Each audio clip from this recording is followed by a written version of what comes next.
Hey guys, tonight we begin an extraordinary journey through time, where a single thread could determine whether you lived like a king or died like a beggar. What if I told you that in ancient Rome, wearing the wrong shade of purple could get you executed on the spot? Historical records suggest merchants faced death sentences simply for touching certain fabrics. Tonight, we're diving into the dark world where fashion wasn't just about looking good, it was about survival. Before we embark on this incredible journey together, I'd love it if you could hit that subscribe button and give this video a like, but only if you're genuinely enjoying what we're exploring together. I'm curious, where are you watching this from right now? Are you cozy in bed, perhaps with a cup of tea? Drop a comment and let me know. I read every single one. Now, dim those lights, get comfortable, and let's travel back to a time when your wardrobe could literally determine your fate. Picture this: Rome, 50 AD. The streets buzz with an invisible hierarchy more rigid than any system we know today. Every person broadcasts their social status through fabric, and everyone else can read it instantly.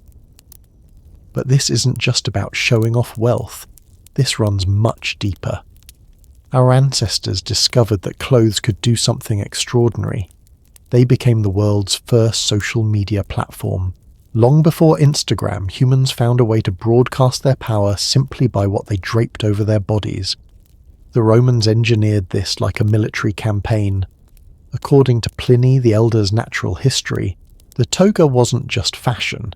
It was a complex legal code that told everyone exactly who you were and what you were worth. Let me tell you about Marcus, a character based on real historical accounts from Suetonius's records. Marcus was born to freed slaves in Rome. His father had bought their family's freedom, and now young Marcus dreamed of climbing higher. But every morning his clothes announced exactly where he came from. Marcus could wear a toga, but only rough, undyed wool.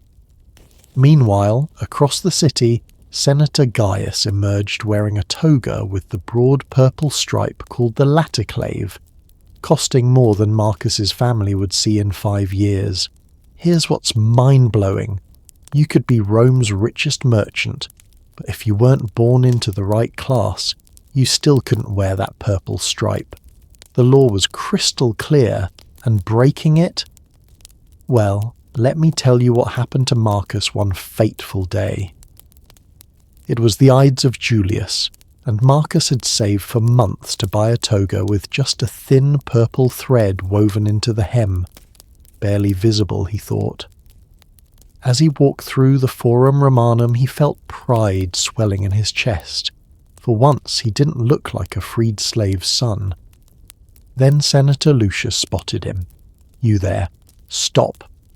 The senator's voice cut through the marketplace chatter. Marcus froze. His heart hammered as Lucius examined his toga, finding that tiny purple thread. "Guards! Arrest this man for violating the sumptuary laws." In that moment, Marcus learned the cruelest truth about Roman fashion. It wasn't about the clothes themselves, it was about who had the right to wear them. That single thread cost him 30 lashes and his family's savings in fines. But he was lucky. Others faced exile or death. The psychology behind this system was brilliant and terrifying. Romans understood what modern marketers spend billions figuring out. Humans make split-second judgments based on visual cues. In 3 seconds, a Roman could determine whether to bow, shake hands, or look away. Now here's where it gets really fascinating. The most coveted colour wasn't gold or silver, it was purple. Specifically Tyrion purple made from murex sea snails. Here's the shocking part. It took 250,000 of these tiny creatures to produce just 1 ounce of dye. 1 ounce! That's worth more than most people earned in their lifetime.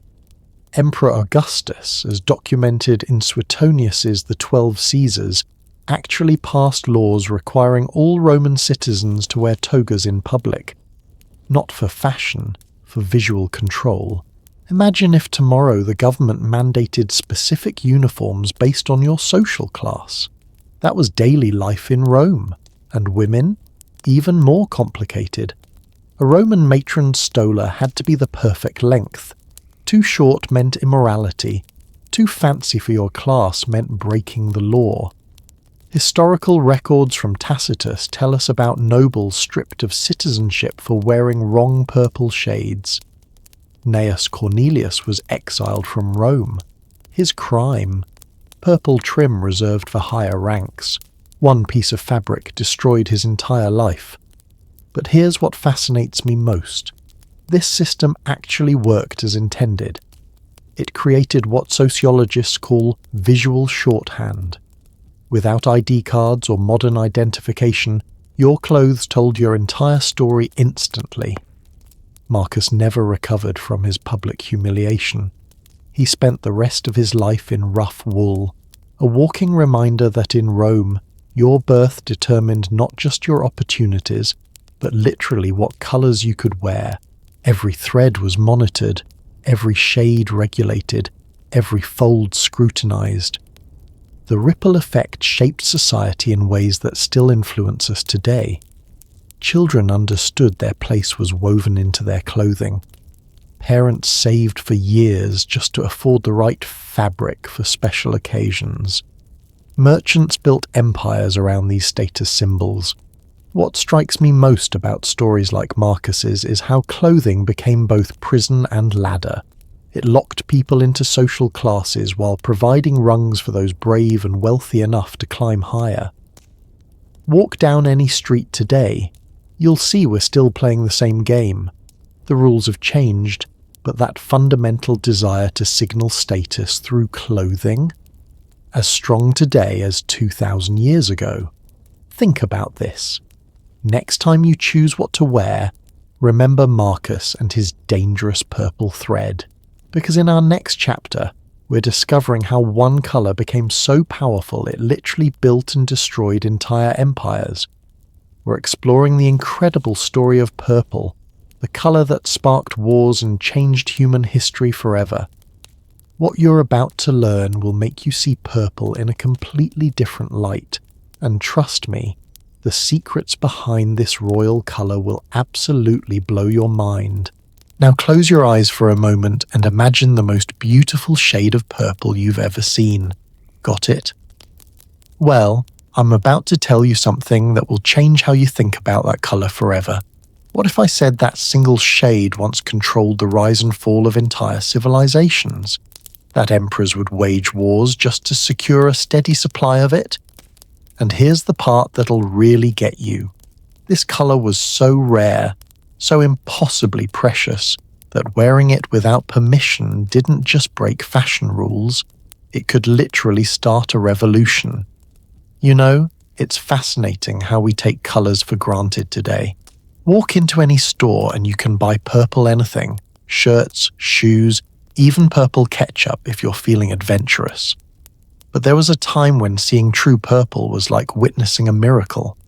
And the story of how this colour shaped human history, it's more thrilling than any Hollywood blockbuster.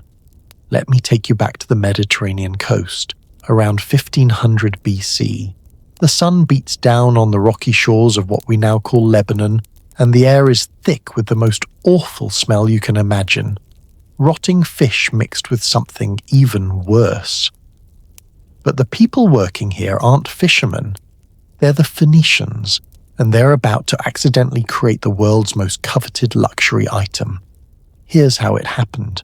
A Phoenician dye maker named, well, let's call him Hiram since historical records from this period are sketchy, was experimenting with different sea creatures to make colours for fabric. Now, the Phoenicians were already master traders, sailing across the Mediterranean, setting up colonies, basically creating the world's first global economy. But Hiram was about to discover something that would make his people richer than they ever dreamed. Picture this scene. Hiram is walking along the beach with his dog, because even ancient dye makers needed companionship, right? His dog runs ahead and starts crunching on some shells. When the dog comes back, its mouth is stained the most incredible purple colour. Now most people might think, gross, what did my dog eat? But Hiram, his eyes lit up like he'd just discovered gold. Because in a way he had. Those shells belonged to murex snails, tiny sea creatures no bigger than your thumb, and inside each one was a gland that produced a secretion. When exposed to sunlight, this clear liquid transformed into the most magnificent purple dye the world had ever seen. According to Pliny the Elder's detailed accounts, the Phoenicians discovered that different species produced different shades. Purpura producing deep purple, Murex trunculus creating royal blue purple. But here's where the story gets absolutely wild. Do you want to guess how many of these tiny snails it took to dye just one Roman senator's toga? Remember that number I mentioned earlier, 250,000 snails for 1 ounce of dye, but a full toga required about 12 ounces of dye. That's 3 million snails. 3 million for one piece of clothing. The economics of this was staggering. Historical records suggest that 1 pound of Tyrion purple-dyed wool cost approximately 2,000 denarii. That's about $30,000 in today's money. For 1 pound of fabric, a single purple cloak could cost more than a luxury villa. Now the Phoenicians weren't stupid. They realized they'd stumbled onto something bigger than just pretty colors. They turned purple production into the world's first luxury monopoly. The city of Tyre, in particular, became the global headquarters of purple production. The historian Strabo wrote that you could smell Tyre from miles away because of the thousands of rotting murex shells piled around the city. But here's what made this monopoly so powerful. It wasn't just about money. The Phoenicians understood something profound about human psychology. They knew that rarity creates desire, and desire creates power. They carefully controlled every aspect of purple production, from the harvesting of snails to the dyeing process itself. Let me tell you about Queen Dido of Carthage, a Phoenician princess whose story illustrates just how powerful this purple empire became. According to Virgil's Aeneid and supported by archaeological evidence, when Dido founded Carthage around 814 BC, she used purple as a diplomatic weapon. She would receive foreign ambassadors dressed head to toe in Tyrion purple, instantly communicating that Carthage was a power to be reckoned with. Picture the scene. A Roman delegation arrives at Dido's court. They're expecting to meet some provincial queen, maybe negotiate some simple trade agreements. Instead, they walk into a throne room where everything, the tapestries, the curtains, even Dido's robes, shimmer with that impossible purple colour. In an instant, those Romans understood they weren't dealing with just another city-state. They were facing an empire. The psychological impact was immediate and profound. Purple became synonymous with divine authority. The Romans even believed that their gods wore purple, and that earthly rulers who donned the colour were touched by divine power. This wasn't just fashion, it was theology expressed through textiles. But the Phoenician purple monopoly created an interesting problem. As demand grew throughout the Mediterranean world, the supply of murex snails began to dwindle. Archaeological evidence from ancient Tyre shows massive shell middens, literally mountains of discarded murex shells, indicating industrial-scale harvesting. Some historians estimate that the Phoenicians harvested over 60 million snails per year at their peak production. And here's where human ingenuity kicks in. When the snails started becoming scarce near major population centres, the Phoenicians had to venture further and further from shore. This led to improvements in diving techniques, boat design, and navigation. The pursuit of purple literally advanced maritime technology. The colour became so associated with royalty that by the time of the Roman Empire, wearing certain shades of purple without permission was considered an act of treason against the emperor himself. The historian Cassius Dio records that Emperor Nero once had a senator executed simply for wearing a purple cloak that was too purple, meaning it was too close to the imperial shade. Think about that for a moment. A man lost his life because his clothes were the wrong shade of purple. Can you imagine living in a world where colour choices could be fatal? But here's what I find most remarkable about the purple story. It shows us how scarcity can transform something ordinary into something sacred. Those murex snails were just common sea creatures, probably considered pests by fishermen. But human creativity and marketing genius transformed them into the foundation of empires. The Byzantines took this obsession even further. They created the phrase "born to the purple," referring to children born in the special purple-decorated birthing chamber of the imperial palace. These children, called porphyrogenitus, held special status in the succession line simply because they'd literally been born surrounded by this sacred colour. Emperor Justinian and Empress Theodora, as recorded in Procopius's secret history, spent fortunes maintaining their purple monopoly. They controlled not just the production, but the trade routes, the skilled dyers, even the knowledge of how to properly prepare the dye. This wasn't just economic control, it was information warfare, ancient style. The fall of Constantinople in 1453 essentially ended the traditional Tyrion purple trade. The Ottoman conquest disrupted the carefully maintained supply chains, and much of the specialized knowledge was lost. By the Renaissance, true Tyrian purple was rarer than ever, making it even more precious to European royalty. But here's the twist that'll make you appreciate modern chemistry. When synthetic dyes were invented in the 19th century, purple suddenly became available to everyone. William Perkins' accidental discovery of Mauveine in 1856 meant that for the first time in human history, ordinary people could afford to wear purple. Imagine the shock to traditional aristocracy when their most exclusive colour became available at the corner shop. Today, we can produce any shade of purple we want for pennies.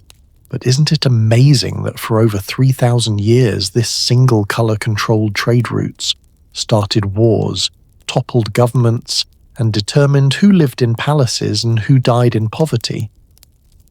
The next time you see something purple, maybe that grape-coloured sweater in your closet or those violet flowers in your garden, remember the Phoenicians on their smelly beaches. Remember Queen Dido in her diplomatic purple robes. Remember that senator who died for wearing the wrong shade. Because our next chapter is going to reveal how these colour obsessions evolved into something even more complex and controlling. An entire legal system designed to dictate not just what colours you could wear, but every single aspect of your appearance. We're diving into the medieval world where fashion laws became so detailed, so specific, that they regulated everything from the length of your sleeves to the number of buttons on your coat, and where breaking these rules could cost you everything you owned. You think modern dress codes are strict? Wait until you hear about Margaret, a baker's wife in 14th century England, who was publicly stripped naked and whipped through the streets of London for a crime so shocking it would leave you speechless. Her offence: she wore a silk veil to church. That's it. A piece of silk fabric nearly cost her life. And here's the twist that'll blow your mind. This wasn't some random act of cruelty. This was the law, written down, enforced by judges, and supported by the church, the crown, and every level of society. Welcome to medieval Europe, where what you wore wasn't just personal choice. It was a legal document written across your body, and breaking fashion law could destroy not just you, but your entire family for generations. Think about your morning routine for a second. You wake up, grab whatever clothes feel comfortable, maybe check if they match or if they're clean, and off you go. But imagine if every single item you put on your body had to be approved by law. The fabric, the colour, the cut, the length, even the number of decorative elements, all regulated by legal statutes that were more detailed than modern tax codes. This is exactly what happened during the medieval period, when sumptuary laws reached their peak of absurd complexity. We're talking about legislation that made our Roman toga rules look like gentle suggestions. These weren't just customs or traditions. They were actual laws, written by parliaments, enforced by courts, with penalties that could range from fines to public humiliation to death. Let me paint you a picture of everyday life in 1363 England, when King Edward III passed what historians call the most comprehensive sumptuary law in European history. According to the Statute of Apparel, preserved in the National Archives, every person in England was categorised into precise social ranks, and each rank had its own detailed dress code. Here's how specific these laws were. If you were a merchant with less than $500 in goods, you could only wear clothes worth up to 40 shillings. That's about $2,000 in today's money. Your wife could wear silk, but only on her head covering, and only certain types of silk. Your children? They had their own separate clothing restrictions based on your income and social status. But it gets even more bizarre. The law specified that artisans and yeomen could not wear any garment that cost more than 2 shillings, roughly $100 today. They couldn't wear gold, silver, silk, or any imported cloth. Even their shoes were regulated. No pointed toes longer than 2 inches, no decorative elements, no bright colours. Now you might be wondering, how did anyone enforce such ridiculous laws? Well, let me tell you about the clothing inspectors. Yes, that was their actual job title. These were government officials whose only responsibility was to walk through towns and cities, examining people's clothing for legal violations. Picture this scene from the Chronicles of Froissart. It's market day in medieval Paris, 1294. The streets are bustling with merchants, craftsmen, and nobles all going about their business. Suddenly, a commotion erupts near the cathedral. A clothing inspector has spotted Pierre, a successful cloth merchant, wearing a fur-lined cloak that's technically above his legal status. The crowd gathers as Pierre desperately argues his case.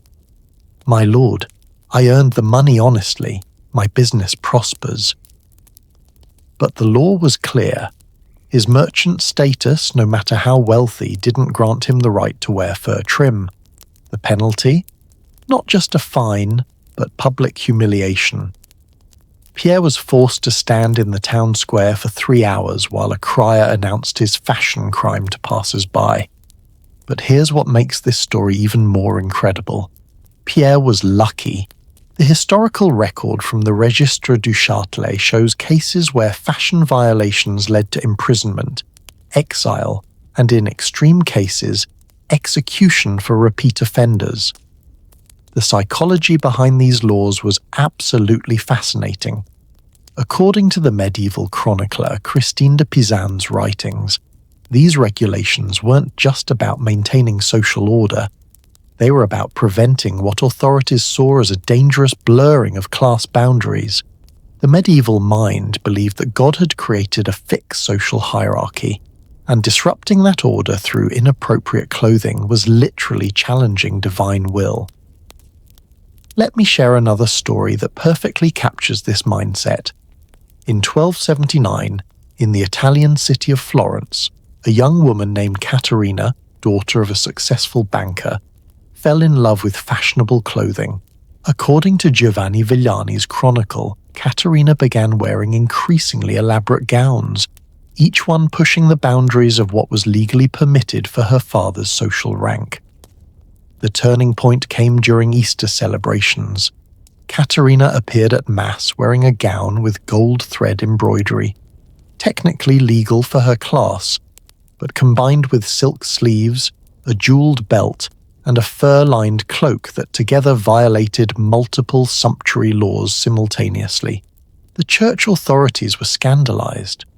Not only was Caterina fined a sum equivalent to her father's annual income, but she was banned from attending public religious services for 6 months. In medieval society, this was social death. Being excluded from church meant being excluded from community life entirely. But here's what's truly mind-blowing about medieval sumptuary laws. They were constantly updated and revised as new fashions appeared. The authorities were literally running a legal arms race against fashion innovation. Every time someone figured out a creative way to look wealthy within the law, legislators would write new restrictions to close the loophole. The 1463 sumptuary law from the Duchy of Milan, preserved in the Ambrosian Library, runs to over 40 pages and includes regulations on belt buckles, button materials, hem lengths, sleeve widths, and even the acceptable thread count for different fabrics. They literally regulated thread count. Imagine customs officials with magnifying glasses counting threads to determine if your shirt was legal, and the enforcement was serious business. Court records from medieval Venice show that the city employed over 200 sumptuary law enforcement officers during peak periods. These weren't just part-time inspectors. They were professional clothing police with the power to arrest, fine, and confiscate illegal garments on the spot. Here's where it gets really interesting from an economic perspective. These laws created a massive black market in clothing and accessories. Smugglers would hide silk fabric inside shipments of legal wool. Tailors developed secret techniques to make cheap fabric look expensive while staying technically within legal bounds. There were underground fashion networks that would have made modern drug cartels envious. The guild system made everything even more complicated. According to records from the London Guildhall, each trade guild had its own additional clothing restrictions on top of the royal sumptuary laws. Bakers couldn't dress like blacksmiths, even if they made the same amount of money. Carpenters had different clothing rules than masons. Your profession literally determined your legal wardrobe options. Let me tell you about Thomas, a master carpenter in 1430s London, whose story illustrates how insane this system became. Thomas was incredibly skilled and earned more than many minor nobles, but as a craftsman, he was legally required to dress like a commoner. According to the Worshipful Company of Carpenters records, Thomas petitioned for 3 years to be allowed to wear a simple silver belt buckle, something that would cost less than $50 today. His petition was denied, not because he couldn't afford it, not because it was inappropriate for his age or the weather, but simply because his profession didn't legally entitle him to silver accessories. Thomas spent his final years as one of London's wealthiest craftsmen, forced to dress like a peasant because that's what the law demanded of carpenters.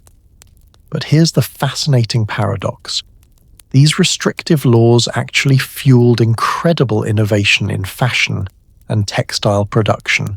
When you can't use expensive materials, you become creative with cheaper ones. When you can't add gold trim, you invent new ways to make fabric itself beautiful. The rise of intricate weaving patterns, complex dyeing techniques, and innovative cutting methods all emerged partly as responses to sumptuary law restrictions. Fashion designers, though they weren't called that yet, became masters of working within legal constraints while still creating beauty and status symbols. Women, in particular, found incredibly creative ways to work around these restrictions. Medieval court records are full of cases where women were technically following the law, but clearly violating its spirit. They'd wear multiple layers of legal fabrics to create the appearance of one expensive illegal fabric. They'd use legal silver thread in such intricate patterns that the result looked like gold embroidery. They'd line legal wool with illegal silk, then accidentally let the silk lining show through strategic tears or openings. The authorities caught on, of course, and the laws became even more specific. By the late medieval period, some sumptuary laws specified not just what materials you could wear, but how much of each material, in what combinations, and even what patterns were permissible for different social ranks. But here's what I find most remarkable about this entire system. It worked exactly as intended for centuries. People genuinely believed that clothing was a sacred marker of social position, and that wearing the wrong outfit was a form of theft, stealing status that didn't rightfully belong to you. The concept of dressing above your station wasn't just social criticism, it was considered a form of fraud, lying about who you were through visual deception. In a world where most people couldn't read or write, clothing was literally the primary form of identification and communication about social status. And the psychological impact was profound.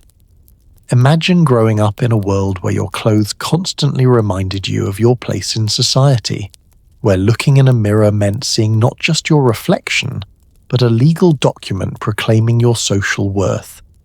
These laws shaped behavior in ways that extended far beyond clothing. They reinforced the idea that social mobility was not just difficult, but actually immoral. They made innovation and success feel like crimes against nature and God. Yet they also created something unexpected. They made fashion into a form of rebellion. Every creative workaround, every technical loophole, every clever interpretation of the rules became a small act of defiance against an oppressive system. The eventual collapse of the medieval sumptuary law system wasn't caused by revolution or reform. It was killed by economics and trade. As global commerce expanded and new wealth flowed into Europe, the old categories simply couldn't keep up with reality. Merchants were becoming richer than nobles, craftsmen were living like lords, and the rigid hierarchy that the laws were designed to protect was crumbling from within.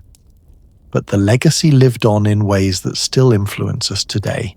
Our modern ideas about appropriate dress for different occasions, about professional attire, about the relationship between clothing and respectability, all of these can be traced back to medieval sumptuary laws. Next time you put on a business suit or choose appropriate clothes for a formal event, remember Margaret the baker's wife and her illegal silk veil. Remember Thomas the carpenter and his forbidden silver buckle. Because our next chapter takes us into an even more theatrical realm, where clothing became the ultimate stage production, and where kings and queens used fashion as political weapons in ways that would make modern spin doctors weep with envy. We're entering the world of royal courts, where every thread was calculated, every colour was strategic, and where the wrong outfit choice could literally start a war. Sometimes the most powerful weapon in a ruler's arsenal isn't a sword or an army, it's a dress. Let me tell you about the morning of November 17th, 1558, when a 25-year-old woman named Elizabeth Tudor stood before her mirror and made a fashion choice that would terrify every powerful man in Europe and reshape the entire political landscape for centuries to come. She decided to wear white makeup, a decision so shocking, so unprecedented, that foreign ambassadors would write panicked letters to their kings, describing this woman as either a goddess or a ghost. But here's the twist that makes this story absolutely incredible. Elizabeth wasn't just putting on makeup.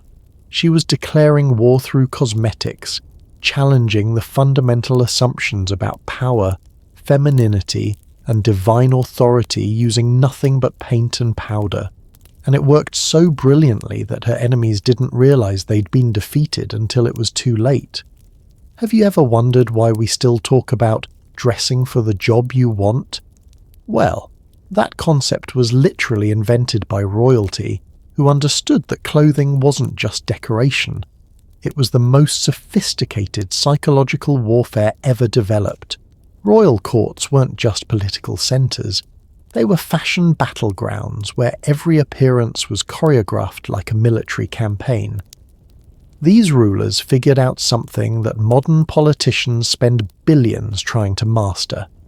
The first impression you make visually can be more powerful than any speech, any army or any treaty you could ever create. Let's step into the court of Versailles in 1682, where King Louis XIV, the Sun King himself, is getting dressed for what seems like an ordinary day. But nothing about Louis XIV's morning routine was ordinary. According to the detailed memoirs of the Duke of Saint-Simon, the king's lever, that's the formal ceremony of getting dressed, involved over 100 courtiers, took nearly 2 hours, and followed a protocol so precise that breaking a single rule could end someone's career. Picture this scene. The king stands in his silk undergarments while the highest nobles in France compete for the honour of handing him each piece of clothing. The Duke of Orleans holds the royal shirt. The Count of Toulouse presents the royal stockings. Every button, every ribbon, every piece of jewellery is handed to Louis by a different nobleman, and the order of precedence determines who gets which honour. But here's what makes this absolutely fascinating. Louis wasn't just being vain, he was demonstrating something profound about power. By making the most powerful men in France serve as his personal valets, he was showing everyone exactly who was in charge. These weren't servants dressing their master, these were the kingdom's elite, literally competing to touch the king's clothes, and the psychological impact was devastating for anyone who witnessed it. Foreign ambassadors would watch this ceremony and return to their own countries with reports that Louis XIV didn't just rule France. He had somehow made the very concept of nobility revolve around serving him. The clothing itself was equally strategic. Louis XIV's court wardrobe, inventoried after his death and preserved in the French National Archives, contained over 300 elaborate coats, each one costing more than a noble family's annual income, but every single garment served a specific political purpose. When he met with Spanish ambassadors, Louis would wear cloth of gold embroidered with silver fleur-de-lis, subtly reminding everyone that France was the dominant power. When receiving English diplomats, he'd appear in deep blue velvet with diamond buttons, the blue representing divine authority, and the diamonds literally reflecting light to create an almost supernatural glow around his person. But let's talk about Elizabeth, because her approach to fashion diplomacy was even more brilliant. According to contemporary accounts by Giovanni Scaramelli, the Venetian ambassador, Elizabeth understood something that no male ruler of her time grasped, that her perceived weakness as a woman could become her greatest strength if she manipulated it correctly. The white makeup that terrified those ambassadors wasn't random vanity, it was calculated genius. In Renaissance symbolism, white represented purity, divinity, and virginity. By painting her face stark white, Elizabeth was claiming divine status while simultaneously making herself appear otherworldly and untouchable. But she took it further. Her famous red wigs, and yes, they were wigs, made from the hair of blonde peasant women who sold their locks to court wig makers, were designed to mimic the colour of flames. According to Professor Susan Doran's research on Elizabethan court records, the Queen owned over 80 different wigs in various shades of red and gold, each one carefully chosen for specific political occasions. When she met with marriage suitors, she'd wear the deepest red, suggesting passion and availability. When receiving enemy diplomats, she'd choose pale golden red that made her appear ethereal and untouchable. When addressing Parliament about war, she'd wear copper red that caught the light like armour. Every shade was a message, every choice was strategy. Her dress choices were equally calculated. The famous rainbow portrait, painted around 1600, shows Elizabeth wearing a gown literally covered in eyes, and ears embroidered in gold thread. The message was clear and terrifying. The Queen sees everything and hears everything. Imagine being a potential traitor and having to stand before a ruler whose very dress announced that she knew all your secrets. But here's where royal fashion gets really interesting. It created an arms race of extravagance that nearly bankrupted entire kingdoms. The Field of the Cloth of Gold in 1520, where Henry VIII of England met Francis thus of France, became the most expensive fashion show in human history. According to the detailed accounts by Edward Hall in his chronicles, both kings spent the equivalent of $50 million in today's money on their outfits for this single meeting. Henry VIII's tent was made from cloth of gold, literally fabric woven with gold thread, and decorated with over 2,000 precious gems. Francis VIII responded by wearing a doublet that contained more gold than most countries had in their entire treasuries. But the real genius move came from Henry's clothing designers. They created a series of outfits that could be modified throughout the day, starting formal and becoming progressively more casual. This sent a subtle message. Henry was so secure in his power that he could relax around Francis, while Francis felt compelled to maintain maximum formality throughout the entire meeting. The psychological impact was exactly what Henry intended. French courtiers left the meeting convinced that Henry was the more powerful monarch, even though Francis actually commanded larger armies and controlled more territory. Let me tell you about Catherine the Great of Russia, whose fashion choices were so strategically brilliant they helped to survive a coup and maintain power for 34 years. According to her own memoirs, published posthumously, Catherine understood that as a German-born woman ruling Russian men, she needed to communicate strength and legitimacy through every visual element. Her solution was revolutionary. She commissioned a series of portraits showing her in male military uniform, but with subtle feminine touches that reminded viewers she was still a woman. The famous portrait by Dmitry Levitsky shows Catherine wearing a military coat with a sword at her side, but her hair is elaborately styled and she's wearing pearl earrings. The message was sophisticated and powerful. She could command armies like a man, but she retained the diplomatic skills and intuitive wisdom that her culture associated with femininity. It was having the best of both worlds, communicated entirely through clothing and accessories. But Catherine's most brilliant fashion moment came during the Pugachev Rebellion in 1774. When faced with a massive uprising that threatened her throne, she didn't hide in the palace. She appeared before her troops wearing a specially commissioned gown made from fabric that incorporated actual Russian soil into the weaving process. Think about the symbolism for a moment. Catherine, the German-born empress, was literally wearing Russia itself. The soldiers could see that she had become one with their homeland in the most literal way possible. The rebellion collapsed not through military defeat, but because Catherine had convinced her own people that she was more Russian than the Russians themselves. The influence of royal fashion extended far beyond the courts themselves. Portrait paintings became a form of international communication, where rulers could send messages to foreign powers without writing a single word. When Philip II of Spain commissioned his portrait by Titian, he specifically requested that the artist emphasize the gold embroidery on his doublet and the way light reflected off his silk stockings. The painting was then copied and sent to courts across Europe, announcing that Spain had so much wealth that even the king's undergarments were made from luxury materials. But perhaps the most psychologically sophisticated royal fashion strategy belonged to Marie Antoinette. And yes, I know what you're thinking. Didn't her fashion choices contribute to her downfall? Well, that's exactly the point. Marie Antoinette understood something that modern celebrity culture has only recently rediscovered, that being hated can be more powerful than being loved, if you do it correctly. According to Stefan Zweig's biographical research, Marie Antoinette deliberately chose increasingly outrageous outfits as the French Revolution approached. Her famous "let them eat cake" attitude extended to her wardrobe. She wore gowns that cost more than entire villages earned in a year, precisely because she wanted to provoke a reaction.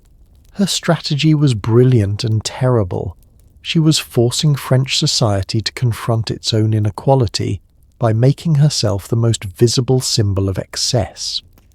She became a lightning rod that drew all revolutionary anger toward herself and away from the broader aristocratic system that was actually responsible for France's problems. The tragedy is that her sacrifice worked. The French nobility survived the revolution in much better shape than they would have if revolutionary anger had been spread more evenly across the entire aristocratic class. But royal fashion's influence on regular people was just as profound as its political impact. Court fashions would spread outward through society like ripples in a pond, but they were deliberately modified to maintain social hierarchy. When Elizabeth popularized the ruff collar, English sumptuary laws immediately regulated how large a ruff different social classes could wear. Nobles could wear ruffs up to a quarter-yard wide. That's nearly 2 feet of starched lace extending from their necks. Merchants were limited to 6-inch ruffs. Craftsmen could wear only simple white collars. The result was a society where you could determine someone's social rank from hundreds of yards away, just by looking at their neck accessories. Royal fashion had become a tool for maintaining social control on a national scale, and the economic impact was staggering.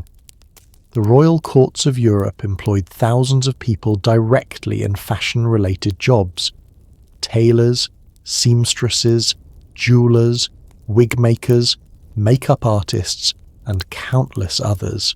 Entire industries existed solely to support royal vanity, and entire regions specialized in producing materials for court fashion. The town of Mechelen in Belgium became wealthy, producing the finest lace in Europe, all of it destined for royal ruffs and sleeves. The city of Lyon in France built its economy around silk production for royal gowns. Royal fashion choices could make or break entire communities.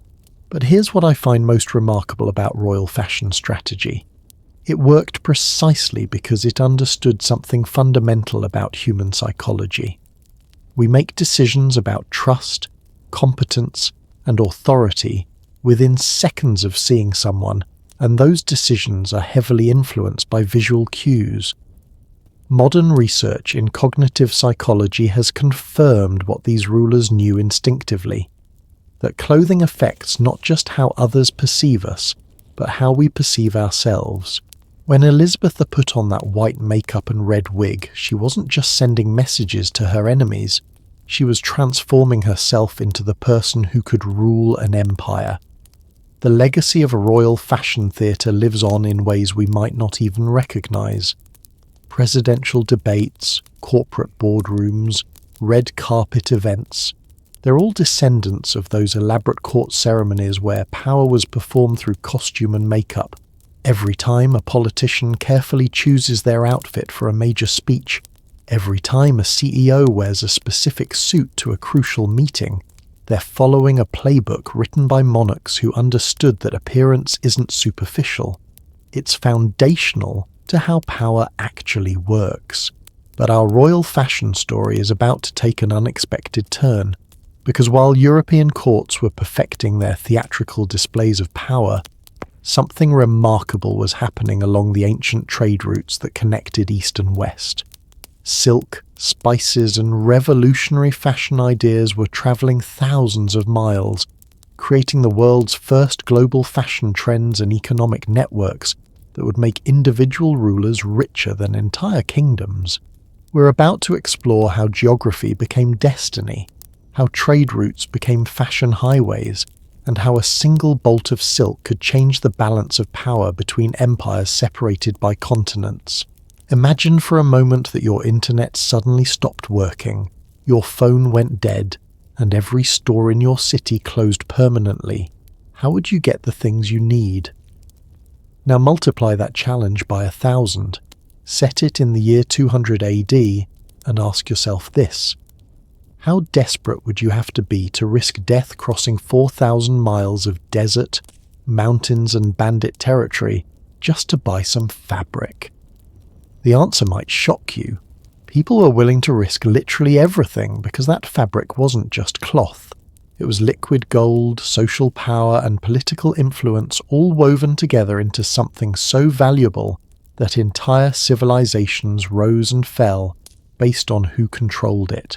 Welcome to the most dangerous fashion show on earth, the Silk Road, where a single caravan could carry enough wealth to buy a kingdom, and where wearing the wrong outfit in the wrong city could get you killed by jealous competitors who'd spent years risking their lives to afford what you were casually displaying on your back. The story I'm about to tell you involves fortunes that would make modern billionaires weep with envy, fashion trends that took decades to travel from one continent to another, and economic networks so complex they make today's global supply chains look like child's play. And at the centre of it all was silk, but not just any silk. We're talking about fabric so fine, so impossibly beautiful, that Roman emperors would trade their weight in gold just to touch it. Let me take you to the year 166 AD, to the court of Emperor Marcus Aurelius in Rome. Picture the scene. The most powerful man in the Western world sits on his throne, wearing what Romans called cirrus, silk fabric that had travelled over 4,000 miles from mysterious lands beyond the edge of their maps. According to Pliny the Elder's detailed accounts in his Natural History, this single silk toga cost 12,000 sestertii. That's roughly $240,000 in today's money, for one piece of clothing. But here's what makes this story absolutely incredible.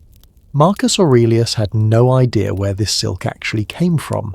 The Romans knew it came from the land of the Seres, but they couldn't have pointed to China on a map if their empire depended on it.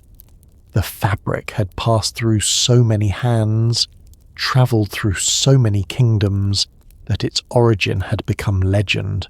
Now let's flip the script and travel to Chang'an, modern-day Xi'an, the starting point of the Silk Road in Han Dynasty China. Emperor Wu, according to Sima Qian's records of the Grand Historian, is examining a piece of Roman glassware that has somehow made the impossible journey from the Mediterranean to the heart of China. This glass cup, no bigger than your fist, is worth more than a Chinese nobleman's annual income. The fascinating thing is that both emperors, separated by half the world, are experiencing the exact same thing: the intoxicating power of impossibly rare luxury goods that represent not just wealth, but connection to mysterious distant civilizations. But the real heroes of our story aren't the emperors, they're the merchants. These weren't just traders, they were the world's first international businessmen, cultural ambassadors, and quite literally fashion influencers on a global scale. Let me tell you about Zhang Qian, whose story is documented in official Chinese historical records. In 138 BC, he was sent by the Han Emperor on what was supposed to be a diplomatic mission. Instead, he accidentally created the world's first international fashion network. Zhang spent 13 years travelling through Central Asia, and when he returned to China, he brought back something revolutionary. Not just goods, but information about what people in distant lands desired most. Zhang discovered that Romans were obsessed with silk, but they also craved Chinese spices and precious stones. Meanwhile, Central Asian nomads desperately wanted Chinese tea and porcelain. The Persians were willing to pay fortunes for Roman glassware and Chinese silk. It was like discovering that everyone in the world was playing the same status game, but with completely different pieces. The economic implications were staggering. According to archaeological evidence from sites along the Silk Road, documented by researchers like Susan Whitfield from the British Library's International Dunhuang Project, a successful merchant could multiply their investment by 1,000% on a single round trip. But here's the catch. The mortality rate for these journeys was around 30%. You had a 1 in 3 chance of dying, but if you survived, you could become richer than kings. The psychological impact of Silk Road fashion was unlike anything we can imagine today. When a bolt of Chinese silk finally reached Rome after months of travel, it wasn't just expensive, it was miraculous. People literally believed it was woven by gods or magical creatures. The Roman writer Seneca described silk as gossamer threads that shine like captured sunlight. But here's where the story gets really interesting. Different cultures along the Silk Road developed completely different status systems based on the same luxury goods. In Samarkand, the great trading city of Central Asia, merchants developed what historian Richard Fry called display protocols. These were elaborate social rules about how to show off your Silk Road wealth without getting robbed or killed.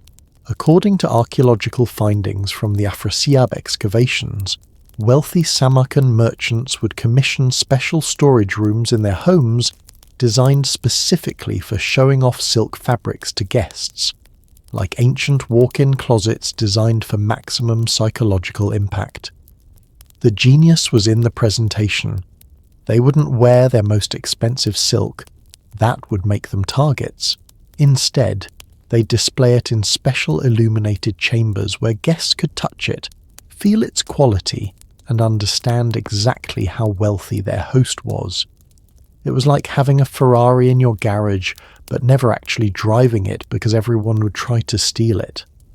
In Byzantine Constantinople, the fashion game worked completely differently.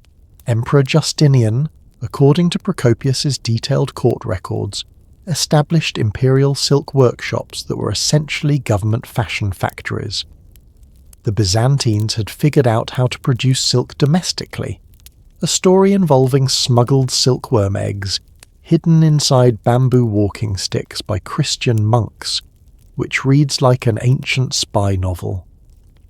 But even though they could make their own silk, the Byzantines maintained the fiction that the finest silk still came from China. Why? Because the mystique was more valuable than the actual fabric. People wanted to believe they were wearing something that had travelled impossible distances and survived incredible dangers. The Venetians took this concept and turned it into pure capitalism. According to documents in the Venetian state archives, by the 13th century, Venice had created what were essentially fashion futures markets. You could buy contracts for silk that wouldn't arrive for 2 years, betting on what styles would be popular when the caravans finally reached Europe. Marco Polo's father and uncle weren't just explorers, they were fashion trend forecasters, travelling to China to identify what luxury goods would be in demand years in the future. The Polo family's real genius wasn't just bringing back silk, it was bringing back information about what the wealthy Chinese were wearing, what colours were fashionable in Persia, what styles were popular in Central Asia. But the most fascinating aspect of Silk Road fashion was how it created the world's first global status symbols. A piece of jade carved in China would be set in gold by Persian craftsmen, then mounted on a Roman brooch, creating luxury goods that represented the combined artistic traditions of multiple civilizations. Archaeological evidence from the Kushan Empire, documented in John Rosenfield's research, shows jewellery that incorporates Chinese silk, Roman glass, Persian metalwork, and Indian precious stones in single pieces. These weren't just accessories, they were wearable proof that the owner was connected to global networks of power and wealth. The social implications were revolutionary. For the first time in human history, status symbols weren't just local, they were international. A wealthy merchant in Rome could recognize a fellow elite from Samarkand based on shared fashion choices, even though they spoke different languages and worshipped different gods. But the Silk Road also created something unexpected: fashion democracy, but only for the super wealthy. A Chinese emperor and a Roman senator, despite living thousands of miles apart and never meeting, might wear remarkably similar silk robes because they were both shopping from the same global luxury market. The influence on regular people was profound but indirect. Silk Road fashions would eventually trickle down through society. but by the time they reached ordinary citizens, they were often completely transformed. A silk pattern that started in China might inspire a cotton design in Persia, which would influence a wool pattern in Rome. The most remarkable example comes from the city of Palmyra, the great trading oasis in the Syrian desert. Archaeological evidence from excavations led by Andreas Schmidt-Collinet reveals a society where local wealthy families would commission tomb sculptures showing themselves wearing combinations of Roman, Persian, Chinese and local styles all at once. These weren't just fashion choices, they were cultural statements. Palmyrans were declaring that they belonged not to any single civilization, but to the global community of wealth and trade. They were the world's first truly international citizens, and their clothing proved it. But the economics of Silk Road fashion created unexpected problems. The Chinese government, according to Bangu's Hanshu historical records, became concerned that too much silver was flowing out of China to pay for Roman goods, while too much silk was flowing out to satisfy Roman demand. They tried to impose export controls, essentially creating the world's first fashion trade wars. The Romans had the opposite problem. Roman writers like Tacitus complained that Roman citizens were spending so much money on Chinese silk that it was weakening the empire's economy. They tried to pass sumptuary laws limiting silk imports, but the demand was too strong. The result was a fascinating cat-and-mouse game between governments trying to control fashion trade and citizens desperate to access global luxury goods. Sound familiar? It's the same dynamic we see today with luxury brands, import restrictions, and international fashion markets. The Silk Road also created the world's first fashion knockoffs. Archaeological evidence from sites in Central Asia shows local craftsmen producing Persian-style silk using Chinese techniques, or Chinese-style jade using local materials. These weren't attempts to deceive. They were responses to demand for international styles from people who couldn't afford the authentic versions.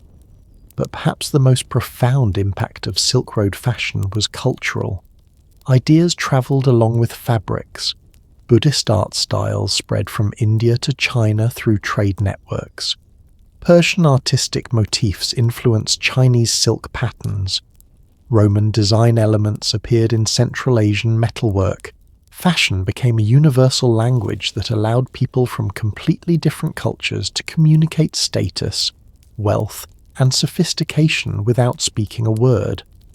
A Chinese diplomat arriving in Persia could signal his importance by wearing silk patterns that Persian nobles would immediately recognize and respect. The legacy of Silk Road fashion psychology still influences us today. The idea that the most desirable goods are those that come from far away, that rarity creates value, that international brands are more prestigious than local ones. All of these concepts were born on the dusty caravan routes between China and Rome. The next time you see a Made in Italy label on a luxury handbag, or pay extra for imported goods, remember those ancient merchants risking their lives to carry silk across continents. Remember the Roman emperor paying his weight in gold for Chinese fabric. Remember the Persian craftsmen incorporating Chinese designs into their work. But our exploration of fashion and power is about to take a dramatically different turn. While merchants were getting rich connecting distant civilizations through luxury trade, something else was happening that would shake the very foundations of these established systems. Revolutionary ideas were spreading, ideas that would challenge not just fashion hierarchies, but the entire concept of inherited status and divine authority. We're about to witness how clothing became the uniform of rebellion, how fashion choices became political statements, and how entire social orders could be overthrown simply by changing what people wore. Have you ever cut your hair as an act of rebellion? Maybe dyed it a colour your parents hated, or chosen an outfit that you knew would shock people? Well, let me tell you about the day when an entire nation decided to give itself the most radical makeover in human history. It was July 14th, 1789, and a Parisian wig-maker named Jean-Baptiste was about to watch his entire world and his entire livelihood literally go up in flames as angry revolutionaries threw thousands of powdered wigs into bonfires throughout the city. But this wasn't just about hairstyles. This was about using fashion as a weapon to destroy a social system that had existed for over 1,000 years, and it worked so completely that within 5 years, wearing the wrong hat could get you guillotined. The French Revolution wasn't just a political upheaval, it was the world's most violent fashion revolution, where changing your clothes became a matter of life and death, and where the difference between a royalist wig and a revolutionary cap could determine whether you lived to see another sunrise. But here's what makes this story absolutely fascinating. The revolutionaries understood something that modern protesters are still learning, that changing how people dress is often more powerful than changing how they think, because clothing shapes identity in ways that politics alone never could. Think about this for a moment. When was the last time you felt like a different person just by putting on different clothes? Maybe a formal suit that made you feel more confident, or casual clothes that helped you relax. The French revolutionaries weaponized that psychological transformation and used it to literally remake human nature. Let's step into the streets of Paris in 1788, 1 year before everything exploded. The contrast was so extreme it would have been comical if it weren't so tragic. Walking down the Rue Saint-Antoine, you'd see aristocrats in their elaborate court costumes, men wearing silk stockings, powdered wigs that required an hour to style each morning, and coats with so much gold embroidery they could barely move. According to the memoirs of Louis-Sébastien Mercier, a single aristocratic outfit could cost 6,000 livres. That's roughly $150,000 in today's money. Right next to them, you'd see working-class Parisians in rough wool clothing, many of them literally barefoot because leather shoes were beyond their means. The visual inequality was so stark that it was impossible to ignore.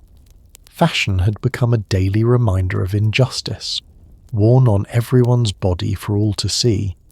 But the revolution began not with violence, but with a simple clothing choice that sent shockwaves throughout French society. In June 1789, members of the Third Estate, the commoners, made a radical decision at the tennis court oath. Instead of wearing their prescribed formal court attire, they appeared in simple black coats, white shirts, and plain tricorn hats. The psychological impact was immediate and devastating. These men, who were supposed to look like servants in the presence of nobility, instead looked like equals. The visual hierarchy that had maintained French society for centuries was suddenly dramatically broken. According to historian Simon Schemer's research in Citizens, this was the moment when French revolutionaries discovered fashion's secret weapon, that clothes don't just reflect social status, they create it. Change the clothes, and you begin to change the society. But the real fashion revolution began with something that seems almost comically simple today: hats. The bonnet rouge, or red cap, became the symbol of revolutionary fervour, and the story of how it spread through Paris reads like a masterclass in viral marketing, 18th century style. The cap was originally worn by freed Roman slaves, the pallius as a symbol of liberty. But French revolutionaries transformed it into something new, a piece of clothing that instantly communicated your political allegiance. Within months, according to police reports preserved in the National Archives, you couldn't walk through revolutionary Paris without seeing thousands of red caps bobbing through the crowds. Here's what made this so psychologically powerful. Wearing the cap wasn't just making a political statement, it was joining a community. Suddenly, a baker, a blacksmith, and a university professor could look at each other on the street and instantly recognize fellow revolutionaries. Class distinctions that had seemed permanent for centuries were dissolving before people's eyes. Let me tell you about Marie-Jeanne Roland, whose fashion choices perfectly illustrate how quickly and completely the revolution transformed French society. Marie-Jeanne was the wife of a government minister, wealthy enough to afford elaborate court dress, but according to her own memoirs, she made a deliberate choice to appear at political meetings wearing simple cotton dresses and no powdered hair. The impact was electric. Here was a woman who could afford silk and jewels, voluntarily dressing like a commoner to make a political point. Her clothing choices sent a message more powerful than any speech, that the old system was so morally bankrupt that even those who benefited from it were rejecting it. But the revolution's fashion changes went far beyond symbolism. They became matters of survival. The sans-culotte, literally meaning without breeches, rejected the silk knee breeches worn by aristocrats in favour of long trousers worn by working men. According to contemporary accounts by Jacques-Pierre Brissot, being caught wearing culottes in certain neighbourhoods could result in immediate arrest or worse. The fashion police of revolutionary France made medieval sumptuary laws look lenient. The Committee of Public Safety, according to documents in the French National Archives, issued detailed guidelines about revolutionary dress codes. Men were required to wear long trousers, simple coats, and revolutionary cockades. Women were encouraged to wear simple cotton or linen dresses and to avoid any jewellery or accessories that suggested aristocratic sympathies. But here's where the story takes a darkly fascinating turn. The revolutionaries didn't just change their own clothes, they systematically destroyed the entire infrastructure of aristocratic fashion. The attack on the Bastille was followed by attacks on wig shops, silk warehouses and jewellery stores. According to historian Rebecca Spang's research, over 3,000 luxury fashion businesses were destroyed or abandoned during the first years of the revolution. This wasn't random violence. It was strategic economic warfare aimed at making aristocratic fashion literally impossible to maintain. If you destroyed the supply chains that created elaborate court dress, you eliminated the visual markers that sustained the old social hierarchy.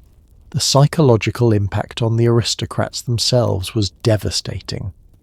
The Marquise de la Tour du Pin wrote in her memoirs that being forced to dress like commoners was more psychologically damaging than losing their estates. These people had spent their entire lives using clothing to maintain their sense of superiority, and suddenly that support system was gone. But the most remarkable figure in this fashion revolution was a man who understood the power of clothing better than any politician of his time, Maximilien Robespierre. According to Stefan Zweig's biographical research, Robespierre's clothing choices were as calculated as his speeches. While other revolutionary leaders adopted deliberately casual dress, Robespierre continued wearing neat, well-fitted coats and clean white shirts. His message was subtle but powerful. He represented not the chaos of revolution, but the order of the new republic. His appearance said, "I am not destroying civilization, I am perfecting it." This strategy was so effective that Robespierre became known as the Incorruptible, partly because his immaculate appearance suggested moral purity. His enemies couldn't attack him for being sloppy or dissolute. His clothing contradicted those accusations before they could be made. The reign of terror that followed was in many ways a fashion terror as much as a political one.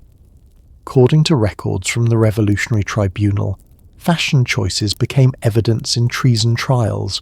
Owning silk stockings could be cited as proof of aristocratic sympathies. Wearing powder in your hair could be treated as a counter-revolutionary act. The most chilling example comes from the trial records of Charlotte Corday, who assassinated Jean-Paul Marat. The prosecutors spent almost as much time describing her aristocratic clothing. her fine cotton dress and carefully arranged hair, as they did discussing her actual crime. Her appearance was treated as evidence of her counter-revolutionary mindset. But perhaps the most psychologically fascinating aspect of revolutionary fashion was how it created new forms of social anxiety. People who had spent decades learning the complex rules of aristocratic dress suddenly had to learn entirely new fashion codes, and the penalty for getting it wrong could be death. Imagine the stress of getting dressed each morning when your clothing choices could literally determine whether you lived or died. According to the diary of Gouverneur Maurice, the American ambassador to France, Parisians developed what he called clothing paranoia, obsessive worry about whether their outfits sent the right political message. This anxiety was justified. The sans-culotte patrols, according to police records, would stop people on the streets and examine their clothing for signs of aristocratic sympathies. Wearing the wrong buttons, having sleeves that were too elaborate, or carrying accessories that seemed too expensive could result in immediate arrest. The economic implications were staggering. The French luxury fashion industry, which had employed hundreds of thousands of people and generated enormous export revenue, essentially collapsed overnight.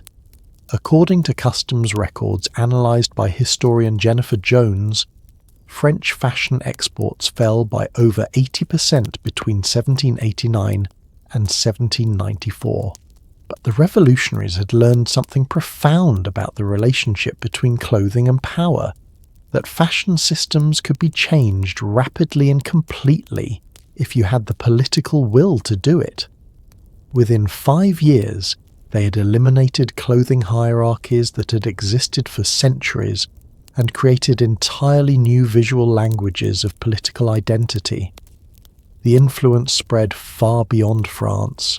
According to diplomatic correspondence in the British National Archives, the fashion changes in revolutionary France terrified aristocrats throughout Europe.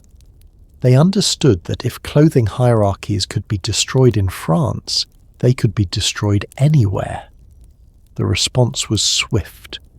European courts issued their own dress codes designed to prevent revolutionary fashion from spreading. The Austrian court, according to Maria Theresa's correspondence, banned the wearing of simple cotton dresses or long trousers, requiring court attendees to maintain elaborate aristocratic dress as a show of loyalty. But the revolution's most lasting fashion innovation was the concept of democratic dress. The idea that in a republic, citizens should dress in ways that reflected equality rather than hierarchy. This wasn't just about individual choice. It was about using clothing to create and maintain a new form of society. Thomas Jefferson, writing from Paris during the Revolution, observed that the clothing changes were as important as the political changes because they made the new social order visible and tangible. People could see equality in the streets, not just read about it in political pamphlets. The legacy of revolutionary fashion extends far beyond clothing. The idea that appearance should reflect democratic values, that fashion choices can be political statements, that clothing can be used to challenge established power structures. All of these concepts were born during the French Revolution. Every time someone chooses to dress down to show solidarity with working people, every time protesters adopt a uniform style of dress, every time clothing becomes a symbol of social movement, they're following a playbook written by French revolutionaries who understood that changing how people dress can be the first step toward changing how they think. But our exploration of fashion revolution is about to encounter something that would challenge even the most radical political changes, a technological revolution that would make luxury accessible to ordinary people for the first time in human history and create entirely new forms of social anxiety around clothing and status. The machines were coming, and they were about to transform not just how clothes were made, but who could afford to look wealthy, and what that would mean for societies built on the assumption that appearance reflected reality. What if I told you that a single machine, no bigger than your living room, once caused riots in the streets and made grown men weep as they watched their life's work become worthless overnight. Picture this. It's Manchester, England, 1811, and a master weaver named William has just witnessed something that will haunt him for the rest of his life.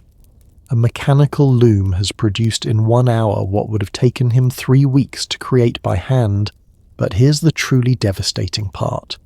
The machine's fabric isn't just faster to produce, it's actually better quality than his handwork. William is watching the death of everything he believed made him valuable, and he's not alone.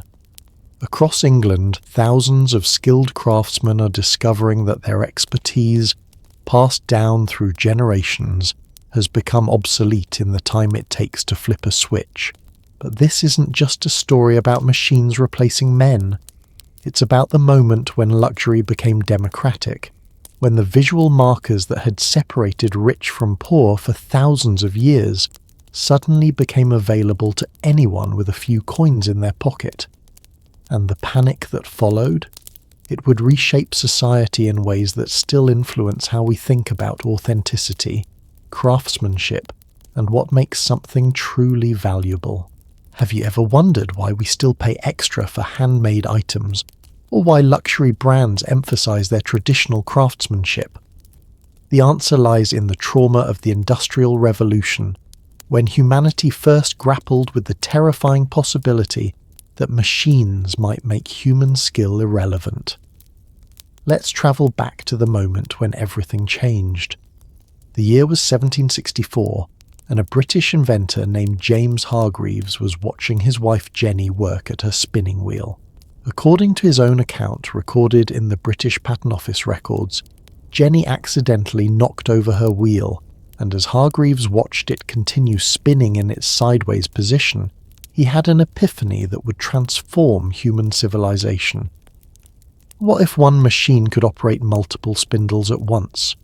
The spinning jenny was born from that moment, and within a decade a single operator could produce 8 times as much thread as the most skilled hand spinner. But here's what makes this story fascinating. Hargreaves initially tried to keep his invention secret because he understood it would destroy the livelihoods of thousands of people. He was right to be afraid. When word spread about the spinning jenny, angry textile workers broke into his house and destroyed his machines. According to the Manchester Guardian archives, these weren't random acts of violence. They were coordinated attacks by craftsmen who understood that their world was ending, but the technology couldn't be stopped. By 1784, Edmund Cartwright had invented the power loom, and suddenly, according to economic historian Phyllis Dean's research, a single machine operator could produce as much cloth as 200 hand weavers. The mathematics of this transformation were brutal and undeniable. Let me paint you a picture of what this meant for ordinary people. Before the Industrial Revolution, a well-made cotton shirt required approximately 40 hours of skilled labor and cost the equivalent of $400 in today's money. According to data from the British Board of Trade, by 1850, the same quality shirt could be machine-produced in 2 hours and sold for the equivalent of 40. This wasn't just an economic shift, it was a psychological earthquake. For the first time in human history, looking wealthy was no longer the exclusive privilege of actually being wealthy. But here's where the story gets really interesting. The wealthy didn't just accept this democratization of fashion. They fought back by inventing entirely new concepts of luxury that machines couldn't replicate. Enter the world of bespoke tailoring, which emerged as a direct response to industrial production. Savile Row in London, according to historian Christopher Breward, became a fortress of handcraft luxury specifically designed to create clothing that no machine could duplicate. The psychological strategy was brilliant.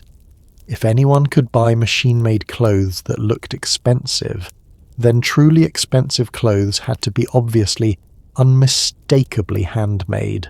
Every visible stitch, every hand-finished seam, Every subtle imperfection became a status symbol, proclaiming that a human craftsman, not a machine, had created this garment. Let me tell you about Henry Poole, who established his tailoring shop on Savile Row in 1806, just as the Industrial Revolution was gaining momentum. According to the company's preserved records, Poole understood that his survival depended on creating something machines couldn't replicate. Not just clothing, but an entire experience of luxury. Poole's genius was realizing that wealthy customers weren't just buying clothes. They were buying the story of how those clothes were made. Every bespoke suit came with a narrative. This fabric was hand-selected. This pattern was individually designed. This fitting was personally supervised by a master craftsman with decades of experience. The result was clothing that was deliberately, visibly different from machine production. Hand-picked stitching that was slightly irregular, hand-cut patterns that were subtly asymmetrical, hand-finished details that no machine could duplicate. These weren't flaws. They were proof of authenticity in an age of mechanical reproduction. But the most fascinating aspect of this luxury rebellion was how it created entirely new forms of social anxiety. Suddenly, wealthy people had to worry not just about wearing expensive clothes, but about wearing the right kind of expensive clothes. According to the diaries of Charles Greville, preserved in the British Library, London society in the 1840s developed what he called manufacture panic, the terror of being caught wearing machine-made clothing to a social event where handcrafted garments were expected. The middle class, meanwhile, found themselves in an unprecedented situation. For the first time in history, they could afford to look like aristocrats, but they weren't sure they should. The social rules that had governed clothing for centuries were suddenly obsolete, and nobody knew what the new rules should be. This created what historian John Styles calls the authenticity crisis of the mid-19th century. If machine-made clothes could look as good as handmade ones, how could anyone tell what was real? And if appearance no longer reflected reality, what did that mean for society itself? The response was the birth of fashion marketing as we know it today.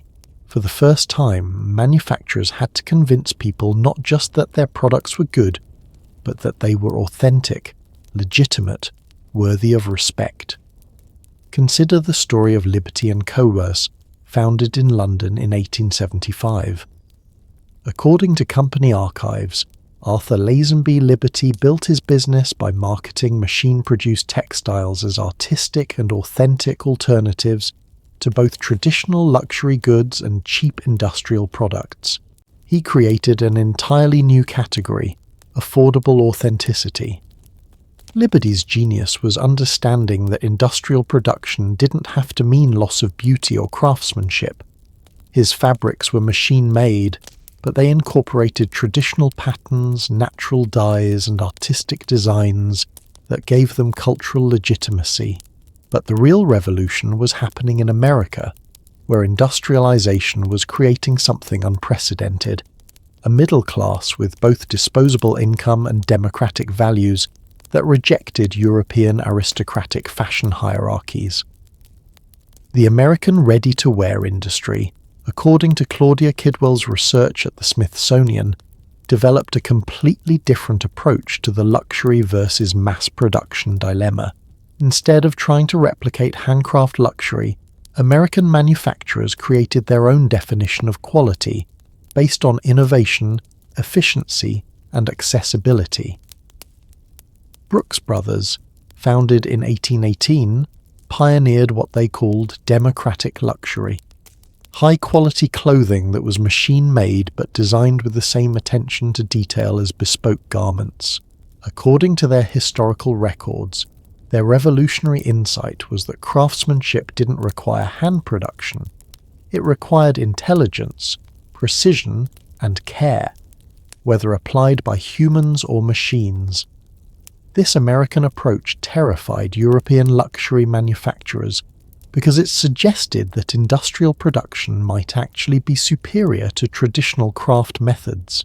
Better consistency, more precise measurements, higher quality materials that could only be processed by machines. Suddenly, handcraft began to look not just expensive, but primitive. The psychological impact extended far beyond clothing. The Industrial Revolution forced humanity to confront fundamental questions about value, authenticity, and human worth. If machines could replicate human skills, what made humans special? The fashion industry became ground zero for this existential crisis, because clothing was where the battle between human and machine production was most visible and personal. Every morning, when people got dressed, they were making choices about what kind of a world they wanted to live in. Some embraced the democratic possibilities of industrial fashion. According to social reformer Frances Wright's writings, she saw mass-produced clothing as liberation from the tyranny of class-based dress codes. If anyone could afford to look respectable, then respectability itself would have to be based on character rather than appearance. Others, like the arts and crafts movement led by William Morris, declared war on industrial fashion entirely. Morris, according to his preserved letters, believed that machine production was destroying not just traditional craftsmanship, but human creativity and spiritual connection to physical work. The economic data tells the story of this transformation in stark numbers. According to British trade statistics analysed by historian E.A. Wrigley, between 1780 and 1840, the cost of cotton cloth fell by over 85% while quality improved dramatically. A working-class family that had previously owned 2 or 3 changes of clothing could suddenly afford a full wardrobe. But this democratization created unexpected social problems. If everyone could afford to dress well, how could employers distinguish between classes of workers? If servants could afford clothes that resembled their employers' outfits, how could social hierarchies be maintained? The solution was the invention of professional dress codes. Formal rules about appropriate workplace clothing that were designed to recreate class distinctions that industrial production had erased. According to labour historian Christopher Frank, these dress codes weren't about functionality. They were about maintaining visual hierarchies in a world where economic hierarchies were becoming blurred. The most fascinating example comes from the railroad companies, which developed elaborate uniform systems not just for practical reasons, but to create new forms of social status within industrial employment. According to Baltimore and Ohio railroad archives, conductors wore different uniforms than engineers, who wore different uniforms than station masters, creating a visual hierarchy that replaced traditional class markers. But perhaps the most profound impact of industrial fashion was cultural. For the first time in human history, fashion trends could spread rapidly across entire continents. A style that appeared in Paris could be copied, mass-produced, and available in New York within months. This created the world's first global fashion culture, but it also created new anxieties about originality and authenticity. If anyone could copy any style, what made a design special? If mass production could replicate luxury, what made luxury valuable? The answer came from an unexpected source: branding. Companies began investing enormous resources in creating brand identities that were more valuable than the products themselves. According to business historian Alfred Chandler's research, brands became a way of creating scarcity and exclusivity in an age of industrial abundance. The legacy of this industrial transformation lives on in every aspect of modern fashion. The tension between mass production and craftsmanship, between accessibility and exclusivity, between efficiency and authenticity. These debates began with the Industrial Revolution and continue today.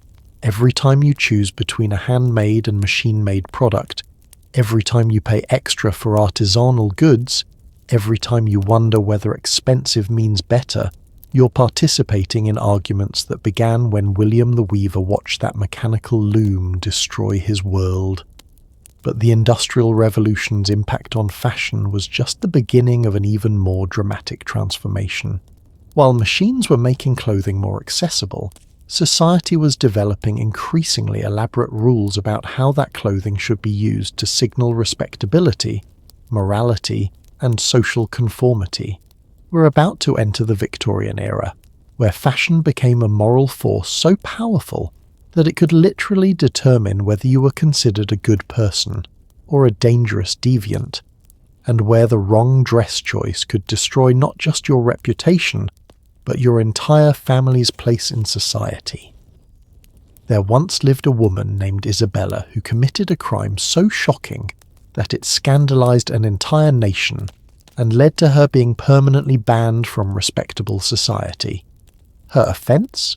She appeared at her husband's funeral wearing a grey dress instead of black. That's it. The wrong colour at the wrong time, and Isabella became what Victorians called socially dead, shunned by every person she had ever known, forbidden from entering shops, churches, or social gatherings. But here's what makes Isabella's story absolutely mind-blowing. This wasn't unusual. This was Tuesday in Victorian England, where your clothing choices were literally matters of moral life and death, and where society had developed the most sophisticated, oppressive, and psychologically brutal fashion surveillance system in human history. Can you imagine living in a world where every thread you wore was being judged as evidence of your character, your morality, and your worth as a human being? Where getting dressed each morning was like taking a moral examination that could destroy your life if you answered incorrectly. Welcome to the Victorian era, where fashion became a religion with rules more rigid than any church, and where breaking those rules was considered a sin against civilization itself. The Victorians took everything we've learned about clothing and status and weaponized it into a system of social control so complete, so total, that it makes medieval sumptuary laws look like gentle suggestions. They created a world where your dress could determine not just your social position, but whether you were considered morally fit to exist in decent society. Let's step into London, 1850, and witness what historian Judith Flanders calls the Great Victorian Dress Project, an attempt to use clothing to create the most morally regulated society in human history. Picture the scene. It's 8 a.m. on a typical London morning, and Mrs. Adelaide Richardson is getting dressed. But this isn't the simple process of putting on clothes. This is a military operation requiring precision, planning, and absolute adherence to rules so complex they require guidebooks to navigate. According to the etiquette manual The Lady's Book of Manners by Eliza Leslie, preserved in the Victoria and Albert Museum archives, Mrs. Richardson must consider 17 different factors before choosing her outfit: the time of day, the season, the weather, her age, her marital status, whether she's in mourning, who she might encounter, what activities she might perform, and 9 other variables that could transform an acceptable outfit into a social catastrophe. Her corset alone tells a story that would horrify modern sensibilities. According to medical records analysed by historian Valerie Steele, the average Victorian lady's corset reduced her natural waist by 4-6 inches, required assistance from another person to put on properly, and could cause fainting, shortness of breath, and internal organ displacement. But wearing it wasn't vanity, it was moral duty. The Victorian mind, as documented in countless etiquette guides, believed that a woman's moral character was directly reflected in her posture. A corseted waist forced upright posture, which supposedly indicated moral rectitude. Women who didn't wear corsets were literally seen as loose, both physically and morally. But the psychological brilliance of Victorian fashion control wasn't just in the rules. It was in how those rules created constant anxiety that kept everyone in line. Let me tell you about the concept of half mourning, which perfectly illustrates how Victorians used clothing to regulate human emotions. When someone in your family died, according to Cassell's Household Guide from 1869, you entered a precise mourning schedule that dictated exactly what you could wear for up to 2 years. Deep mourning required solid black for 6 months. Second mourning allowed black with white trim for 6 more months. Half mourning permitted grey, purple and lavender for an additional year. The rules specified fabric types, jewellery restrictions, even acceptable embroidery patterns. But here's the truly insidious part. Other people were constantly watching to ensure you followed these rules correctly. According to the diary of Lady Dorothy Neville, preserved in the British Library, Victorian society developed what she called mourning police. Women who made it their business to monitor whether grieving families were displaying appropriate levels of sorrow through their clothing choices. Imagine the psychological pressure. You're dealing with the death of a loved one, and simultaneously you're being judged on whether your grief is properly performed through fabric choices. Wear the wrong shade of black, and people would whisper that you didn't really love the deceased. End mourning too early, and you'd be branded heartless. Extend it too long, and you'd be considered melodramatic. The economic implications were staggering. According to business records from Harrods department store, analysed by retail historian Erica Rappaport, mourning clothing represented a $4 million industry in Victorian Britain. That's roughly $400 million in today's money. Families would go into debt to afford proper mourning attire, because the social cost of improper mourning was even higher than the financial cost. But mourning clothes were just one aspect of what historian Joan Perkin calls the Victorian dress code matrix, a system so complex it required professional consultation to navigate safely. Consider the challenge facing young Victorian women entering society. According to the Young Lady's Book by a Lady, published in 1829, a debutante had to master different outfit requirements for morning calls, afternoon visits, evening receptions, dinner parties, balls, church services, shopping expeditions, country walks, and dozens of other social occasions. Each category had subcategories. Morning dress was different for receiving visitors versus making visits.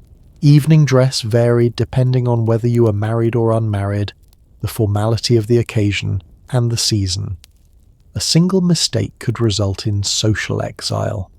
The pressure was so intense that wealthy families employed what were essentially fashion consultants, ladies' maids who specialised in dress etiquette, and whose job was to prevent their employers from committing social suicide through clothing choices. But perhaps the most psychologically sophisticated aspect of Victorian fashion control was how it created different rules for different classes, while maintaining the illusion that the rules were universal moral principles. Take the concept of appropriate modesty. Working-class women, according to social reformer Henry Mayhew's detailed studies, were expected to dress modestly but practically. Simple, durable clothing that wouldn't interfere with physical labour. Middle-class women were expected to dress modestly but fashionably, demonstrating both moral virtue and economic success.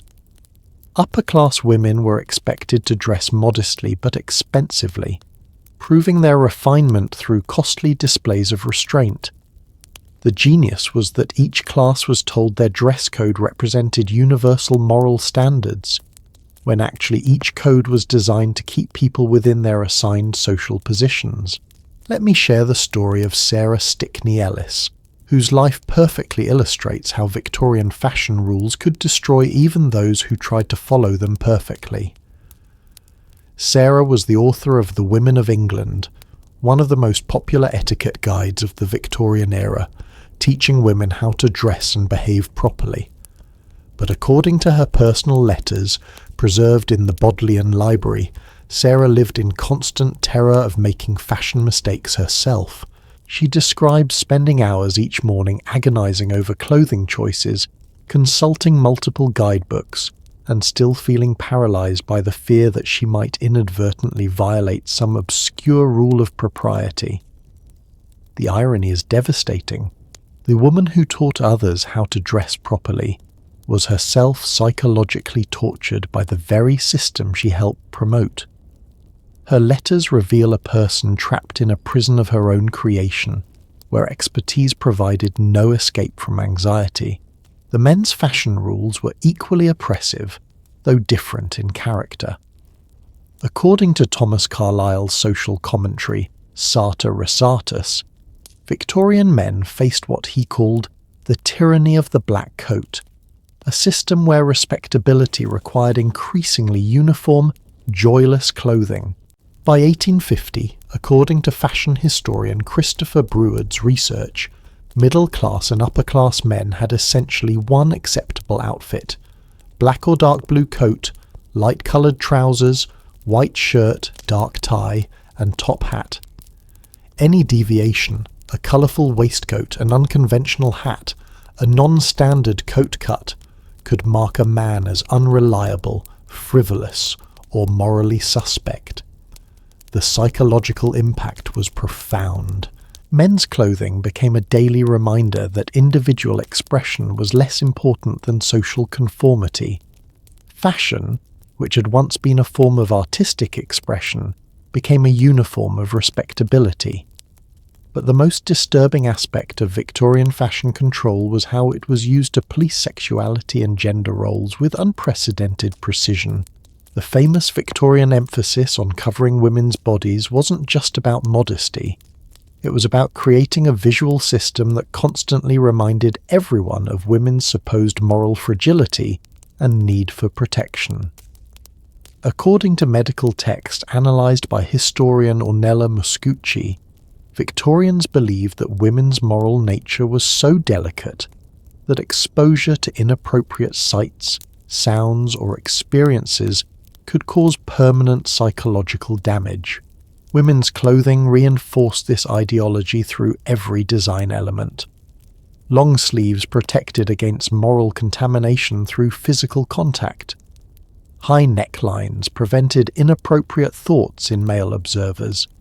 Multiple layers of undergarments created what historians call the fortress of femininity, clothing designed to make spontaneous physical intimacy literally impossible. The economic cost of this system was staggering for women. According to household budget analyses by historian Ellen Ross, a middle-class Victorian woman's wardrobe required 6 times as much maintenance as a man's. The washing, ironing, mending, and seasonal storage of women's elaborate clothing became a full-time occupation for thousands of domestic servants.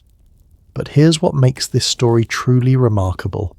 Some Victorian women fought back, and their rebellion would eventually transform fashion forever. The dress reform movement, led by women like Amelia Bloomer and Frances Wright, challenged Victorian fashion rules by promoting practical, comfortable clothing for women. According to their published writings, they understood that clothing reform was inseparable from women's rights generally. Bloomer's famous Bloomer costume, a shorter skirt worn over loose trousers, caused national hysteria when it appeared in the 1850s. According to newspaper accounts preserved in the Library of Congress, women wearing bloomers were pelted with stones, refused service in shops, and arrested for public indecency in some cities. The violence of the reaction reveals how threatening clothing reform was to the Victorian system. If women could dress practically and comfortably, what other aspects of their prescribed roles might they question? But perhaps the most fascinating aspect of Victorian fashion psychology was how it created what sociologist Pierre Bourdieu would later call symbolic violence, a system where the oppressed participated in their own oppression because they believed it was natural and necessary. Victorian women spent enormous amounts of time, money, and physical discomfort maintaining clothing systems that restricted their movement limited their activities, and reinforced their subordination. But many genuinely believed this was proper, natural, and morally required. The diary entries of Victorian women, analysed by historian Pat Jalland, reveal complex feelings about fashion rules, simultaneous resentment and pride, rebellion and conformity, frustration and satisfaction, with successfully navigating social expectations. This psychological complexity explains why Victorian fashion culture was so persistent and influential. It wasn't just imposed from above, it was internalized and reproduced by millions of people who found meaning, identity and community through shared participation in elaborate dress codes. The legacy of Victorian fashion control extends far beyond clothing. The idea that appearance reflects moral character, that proper dress indicates good character, that following social conventions demonstrates respectability, these concepts, born in the Victorian era, continue to influence workplace dress codes, formal event requirements, and social judgments about appropriate appearance. Every time someone says dress for the job you want, every time appearance standards are used to judge character, every time social rules dictate clothing choices for formal occasions, we're participating in systems that the Victorians perfected as tools of moral and social control. But our Victorian fashion story is about to take us into an even more dramatic realm, because while civilians were being controlled through elaborate dress codes, something entirely different was happening in the military world. Soldiers, sailors, and officers were developing a completely different relationship with clothing, one based not on moral respectability, but on honour, hierarchy, and the psychology of warfare. We're about to explore how military uniforms became the ultimate status symbols, how battlefield fashion influenced civilian dress for centuries, and how the simple act of putting on a uniform could transform ordinary people into heroes or monsters, depending on which side of history they found themselves on. On a foggy morning in October 1805, a 5-foot 7-inch man stood on the deck of HMS Victory, deliberately making himself the most visible target on the entire battlefield. While every other naval officer had learned to duck and weave to avoid enemy fire, Admiral Horatio Nelson wore a coat blazing with gold embroidery, diamond-encrusted medals, and ribbons so bright they could be seen from half a mile away. His officers begged him to change into something less conspicuous, but Nelson refused. "I earned these honours through battle," he declared, "and I will die wearing them if necessary." 4 hours later he was dead, killed by a French sniper who targeted him specifically because his magnificent uniform announced exactly who he was. But here's the extraordinary thing. Nelson's death didn't discourage military leaders from wearing elaborate uniforms into battle. Instead, it inspired them, because Nelson understood something profound about the psychology of warfare that we're still grappling with today, that how soldiers look can be more important than how well they fight, and that the right uniform can transform ordinary men into legends, while the wrong one can turn heroes into cowards. Have you ever wondered why we still say dress uniform or parade dress? Why military ceremonies focus so intensely on appearance? Why soldiers spend hours polishing buttons and pressing seams? The answer lies in a tradition that discovered something fundamental about human nature, that clothing doesn't just reflect authority, it creates it. Military uniforms represent the most sophisticated understanding of fashion psychology ever developed, because unlike civilian fashion, military dress has life and death consequences. Get it wrong, and people die. Get it right, and you can convince ordinary farmers and shopkeepers to march into machine gun fire, because they believe in what their uniform represents. Let's travel back to the moment when military fashion changed warfare forever. It's 1660, and King Louis XIV of France is watching his army parade through the streets of Paris. According to military historian John Keegan's research, This is the moment when European armies stopped looking like medieval rabbles and started resembling the disciplined forces we recognize today. The transformation wasn't accidental. Louis XIV, working with his military advisors, had realized that visual uniformity created psychological unity.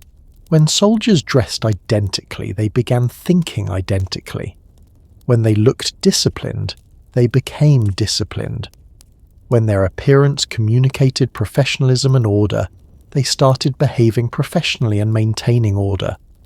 But the genius went deeper than simple uniformity. Each regiment received distinctive colours, unique insignia, and special details that created fierce tribal loyalty. According to the French military archives, soldiers would literally die rather than allow their regimental colours to be captured by enemies, because those colours represented not just military units, but their identity as men. The psychological impact was immediate and profound. French armies that had previously been difficult to control and prone to desertion suddenly became models of discipline and effectiveness. Other European powers scrambled to copy the French system, leading to what military historians call the Great Uniform Revolution of the late 17th century. But the most fascinating aspect of military uniform psychology was how it solved fundamental problems of leadership and morale that civilian society struggles with to this day. Consider the challenge facing an 18th century military commander. How do you convince thousands of men to risk their lives following orders from someone they've never met? The answer was to create a visual hierarchy so clear, so immediately recognizable, that it bypassed rational thought and triggered instinctive responses. Let me tell you about Frederick the Great of Prussia, whose uniform innovations documented in Christopher Duffy's military histories created what was arguably the most effective army in 18th century Europe. Frederick understood that battlefield effectiveness depended on split-second recognition of rank and authority, especially in the chaos of combat. His solution was revolutionary, a system of visual rank indicators so precise that any soldier could identify any officer's exact position in the hierarchy from 100 yards away, even through smoke and confusion. Different coloured sashes, specific types of plumes, unique sword designs, distinctive epaulettes. Every element served the functional purpose of instant identification while also creating psychological impact. The system was so effective that Prussian armies could execute complex maneuvers under fire that other armies couldn't manage during peacetime drills. Visual clarity had translated directly into battlefield superiority. But perhaps the most psychologically sophisticated military uniform belonged to Napoleon Bonaparte, whose understanding of fashion psychology rivaled his genius for military strategy. According to his valet Marchand's memoirs, Napoleon owned over 120 different military coats, each designed for specific psychological effects. When meeting with his own troops, he wore simple grey coats that made him appear accessible and shared their hardships. When negotiating with foreign diplomats, he appeared in elaborate uniforms that communicated France's military might. When reviewing troops before battle, he chose outfits that would be instantly recognizable even at great distances, inspiring confidence in his presence. But Napoleon's masterpiece was his coronation uniform, which, according to art historian Christopher Herald's analysis, was designed to communicate a message more complex than any speech, that he was simultaneously a man of the people, simple materials, practical design, and divinely chosen for greatness, imperial symbols, magnificent craftsmanship. The psychological effect was exactly what Napoleon intended. Soldiers who saw him felt they were following not just a military commander, but a figure of destiny. The uniform transformed a Corsican artillery officer into an almost mythological figure who could inspire men to march across continents. The influence of military uniform psychology on civilian fashion was immediate and lasting.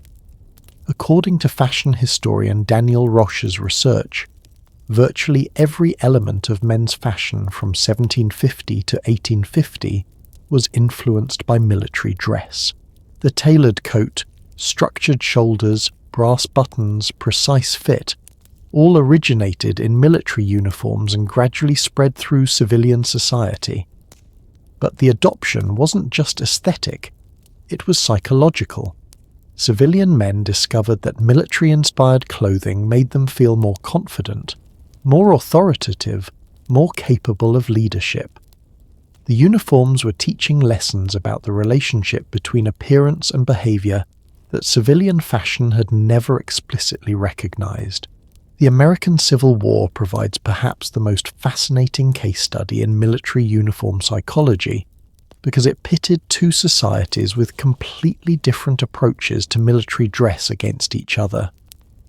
The Union Army, according to records in the National Archives, emphasized standardization and industrial efficiency, mass-produced uniforms in identical blue, regulation equipment, minimal decoration. The visual message was that this was a modern, organized force representing industrial civilization. The Confederate Army took the opposite approach.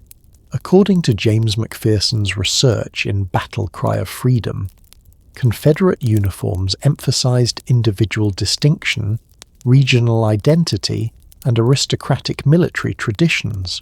Officers wore elaborate dress inspired by European military fashion. Units adopted unique colors and insignia reflecting their home states, and there was much greater tolerance for individual variation. The psychological effects were profound and revealing. Union soldiers, dressed identically, developed strong institutional loyalty and functioned effectively as integrated units.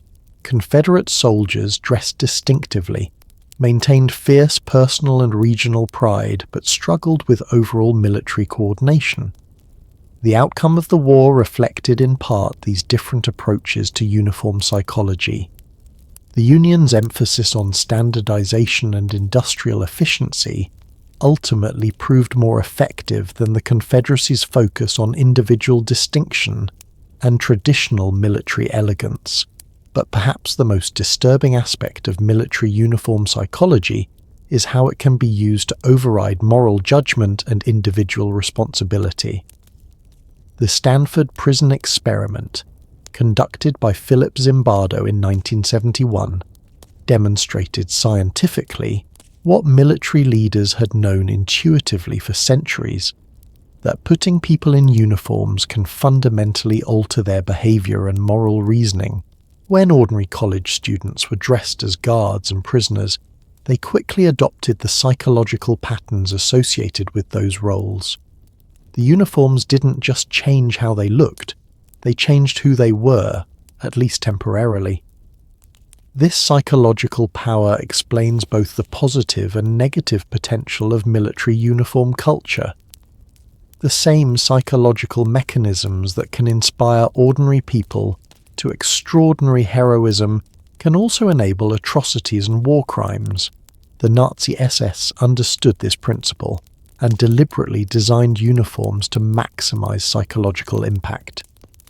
According to historian Robert Lifton's research, SS uniforms were specifically created to make wearers feel superior to ordinary humanity, while simultaneously binding them to group identity so completely that individual moral reasoning became nearly impossible.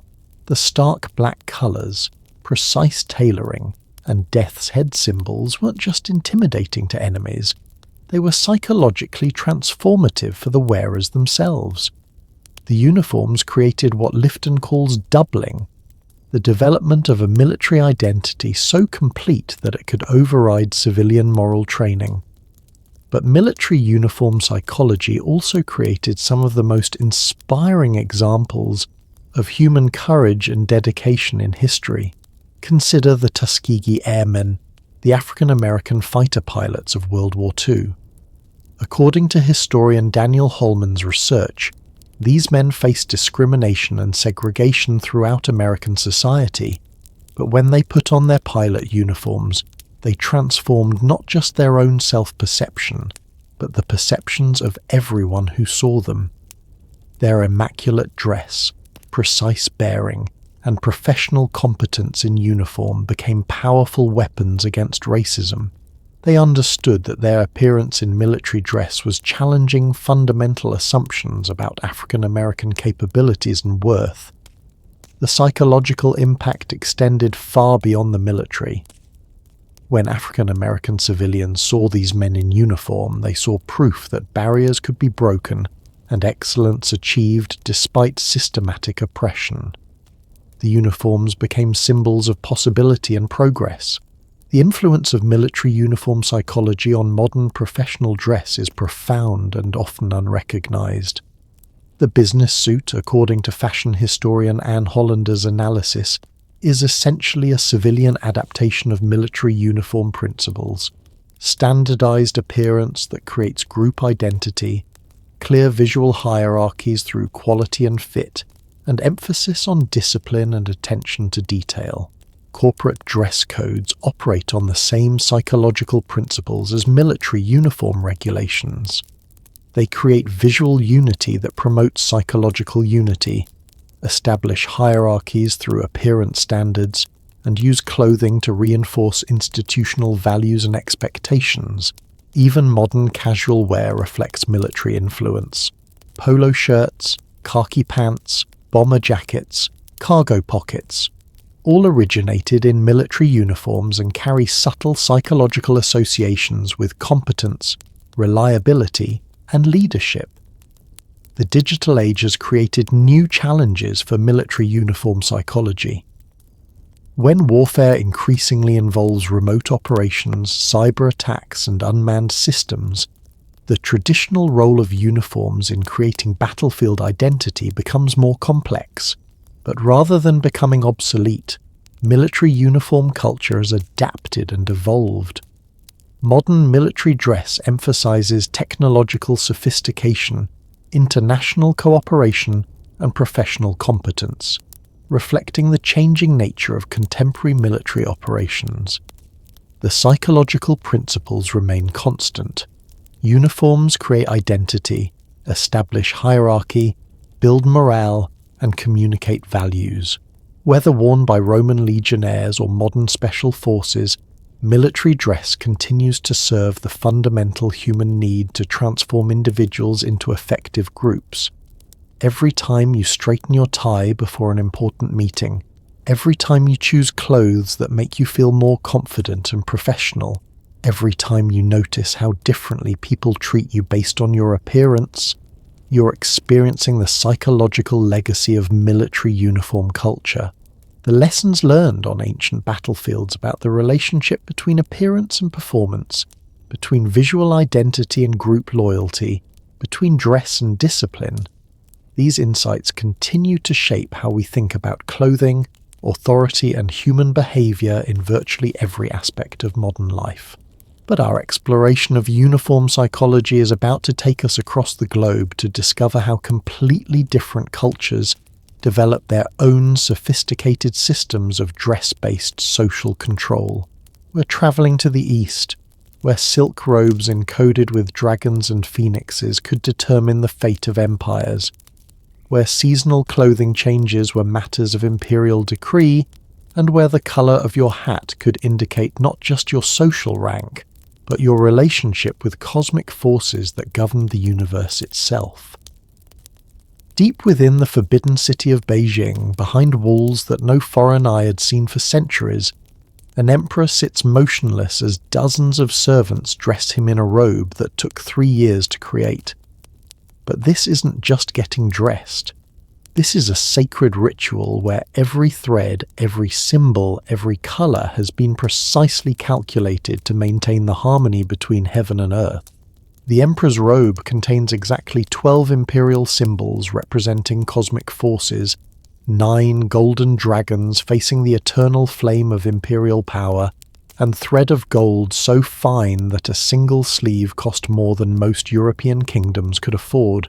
What makes this moment absolutely extraordinary is that the emperor believes, and his entire civilization believes, that if he wears the wrong robe, the seasons might stop changing, the rivers might run backwards, and the very order of the universe could collapse into chaos. This is the power of Eastern fashion thinking, where clothing wasn't just about status or beauty, it was about maintaining cosmic balance and ensuring the survival of civilization itself. Have you ever felt like your outfit needed to match not just the occasion, but somehow align with forces larger than yourself? Well, in Imperial China, Japan, and across Asia, that feeling was elevated into the most sophisticated fashion philosophy in human history, where getting dressed was literally a form of prayer, and where the wrong fashion choice could be seen as an act of rebellion against the natural order. Let's step into a world where fashion rules were written not by kings or parliaments, but by cosmic principles that governed everything from the movement of stars to the changing of seasons. In Imperial China, according to the detailed records preserved in the Palace Museum archives, the emperor's wardrobe was organized around the concept of the mandate of heaven, the belief that the ruler's legitimacy came directly from cosmic forces, and that this divine authority had to be constantly demonstrated through perfect adherence to celestial dress codes. The complexity was breathtaking. The emperor owned different robes for each season, each lunar month, each day of important festivals, and each type of imperial ceremony. According to sinologist Joseph Needham's research, the imperial wardrobe contained over 3,000 individual garments, each governed by rules more precise than mathematical formulas. But here's what makes this system fascinating. It wasn't just about the emperor. The entire Chinese imperial court, from the highest ministers to the lowest servants, participated in a fashion hierarchy that was believed to mirror the organization of the cosmos itself. Let me tell you about the dragon robe system, which according to art historian Schuyler Cammon's definitive research, was perhaps the most sophisticated symbolic clothing system ever developed.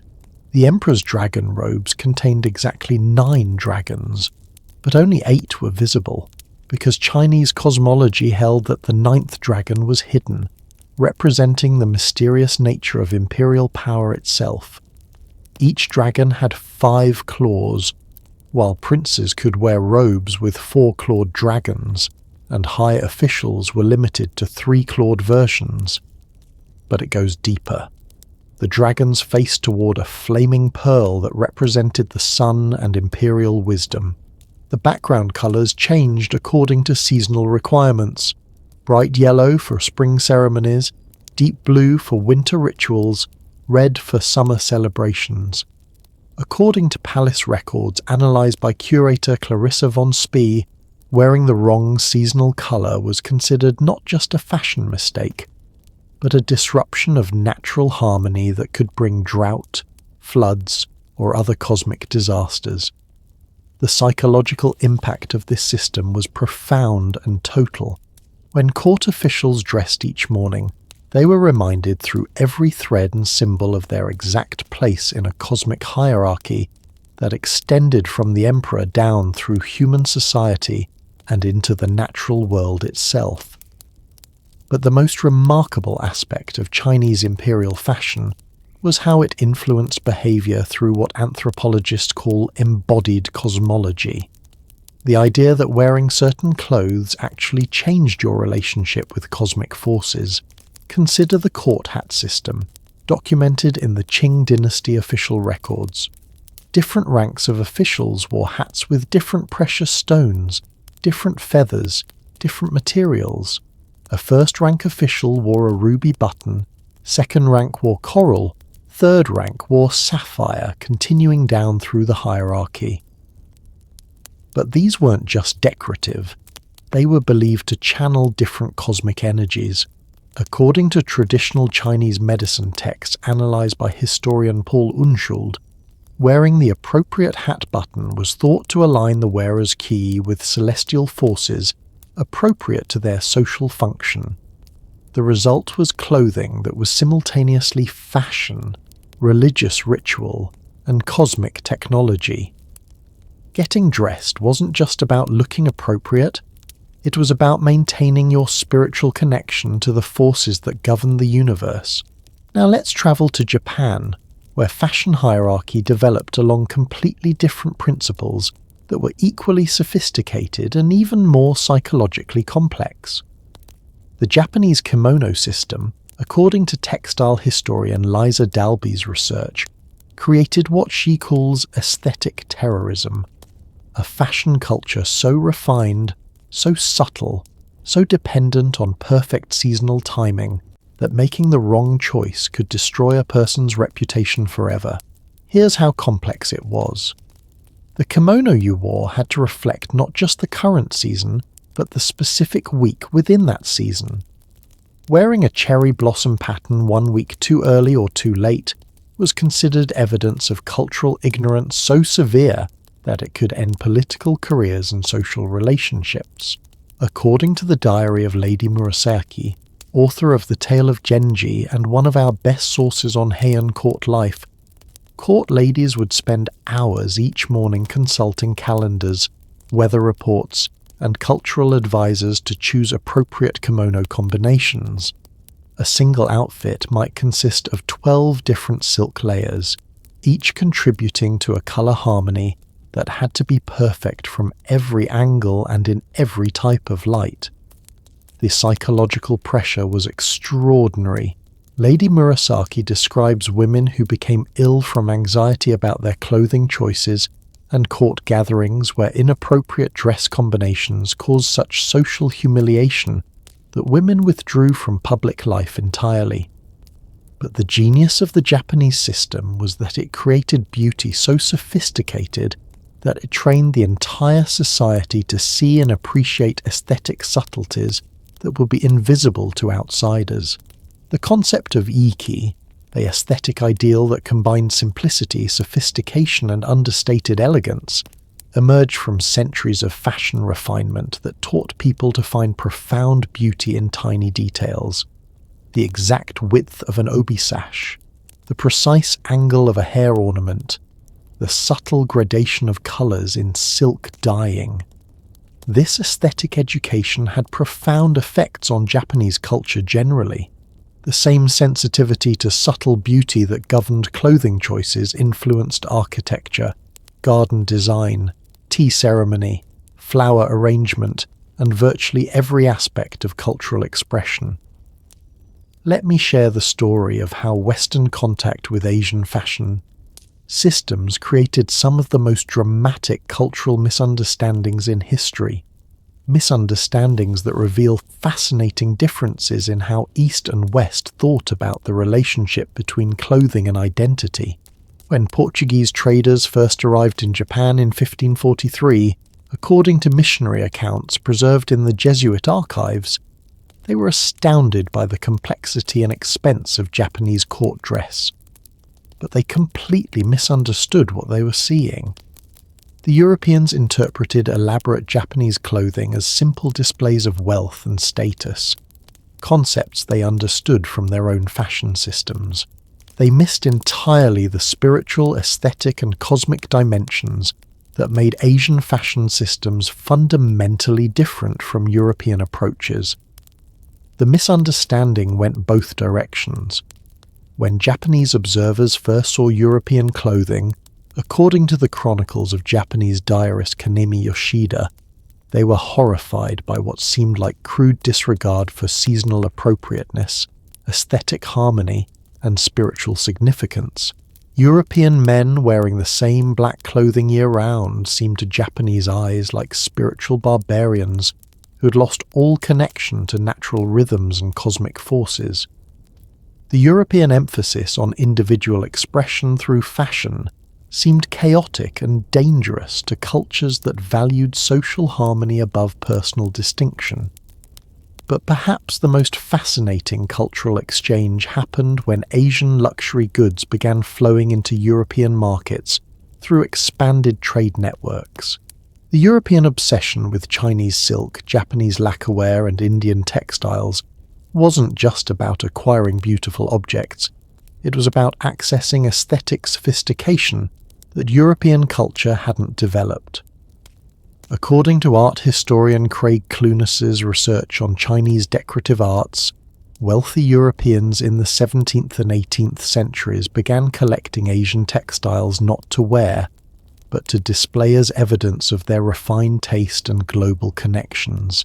The psychological impact was profound.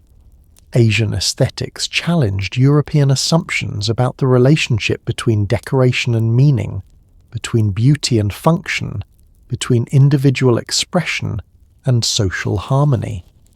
The result was the birth of what historian David Porter calls Oriental fashion fever, a European craze for Asian-inspired clothing and decoration that lasted for over 2 centuries and fundamentally changed Western aesthetic sensibilities. But the adoption was selective and often misguided. Europeans took the visual elements of Asian fashion, silk fabrics, floral patterns, exotic colours, while completely ignoring the philosophical and spiritual foundations that gave those elements meaning in their original contexts. The result was fashion that looked Asian but functioned according to European status and display principles. Chinese silk was used to make European court gowns that would have horrified Chinese observers with their inappropriate seasonal timing and cosmic symbolism.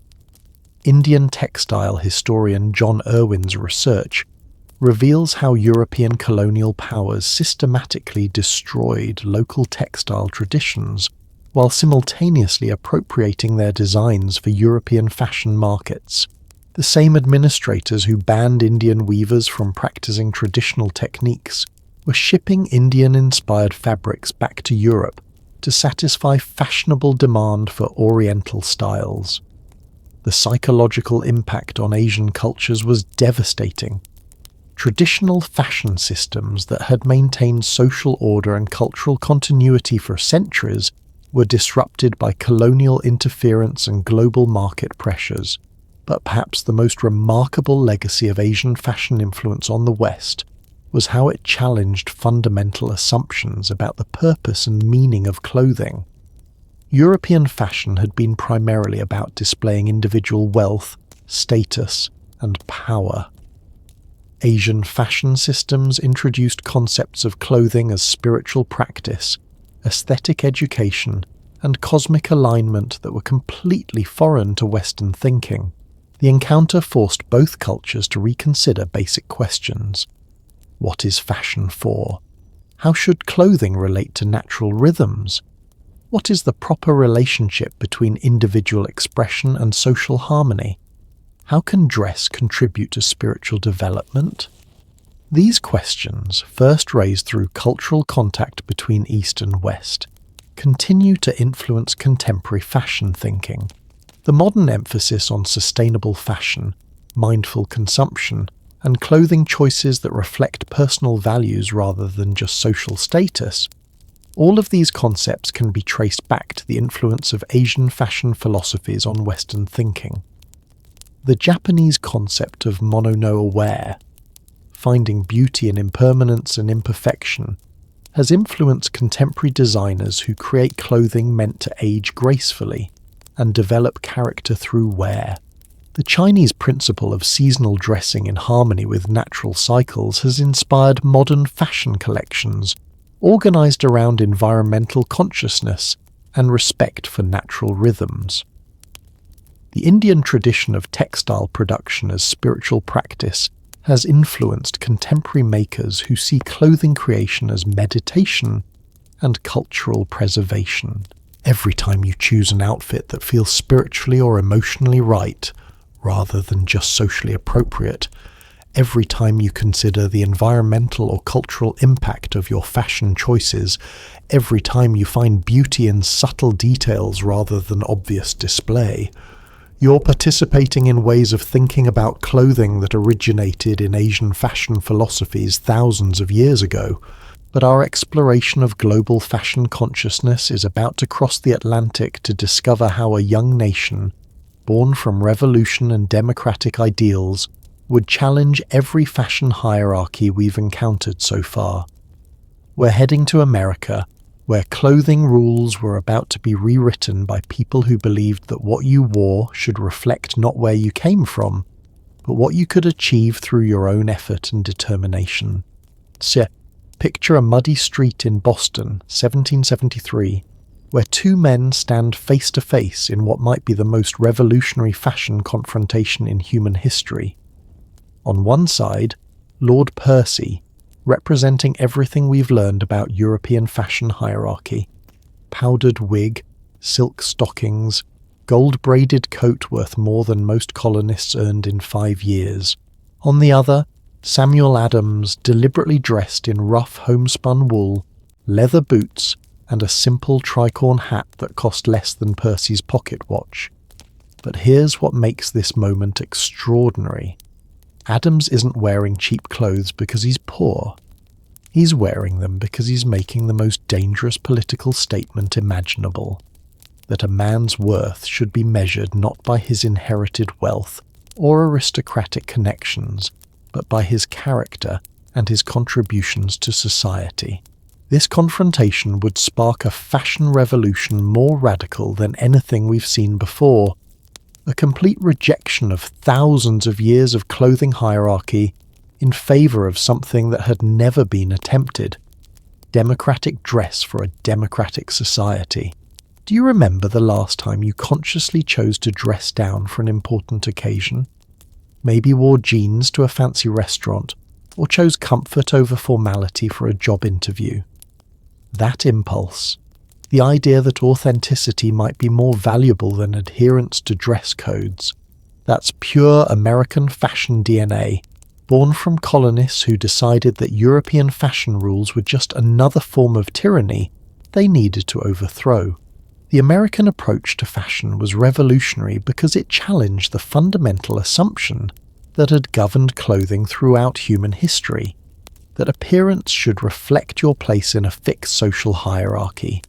Instead, Americans pioneered the radical concept that clothes should reflect your personal values, your individual achievements, and your vision of who you could become, not who your ancestors were or what social class you were born into.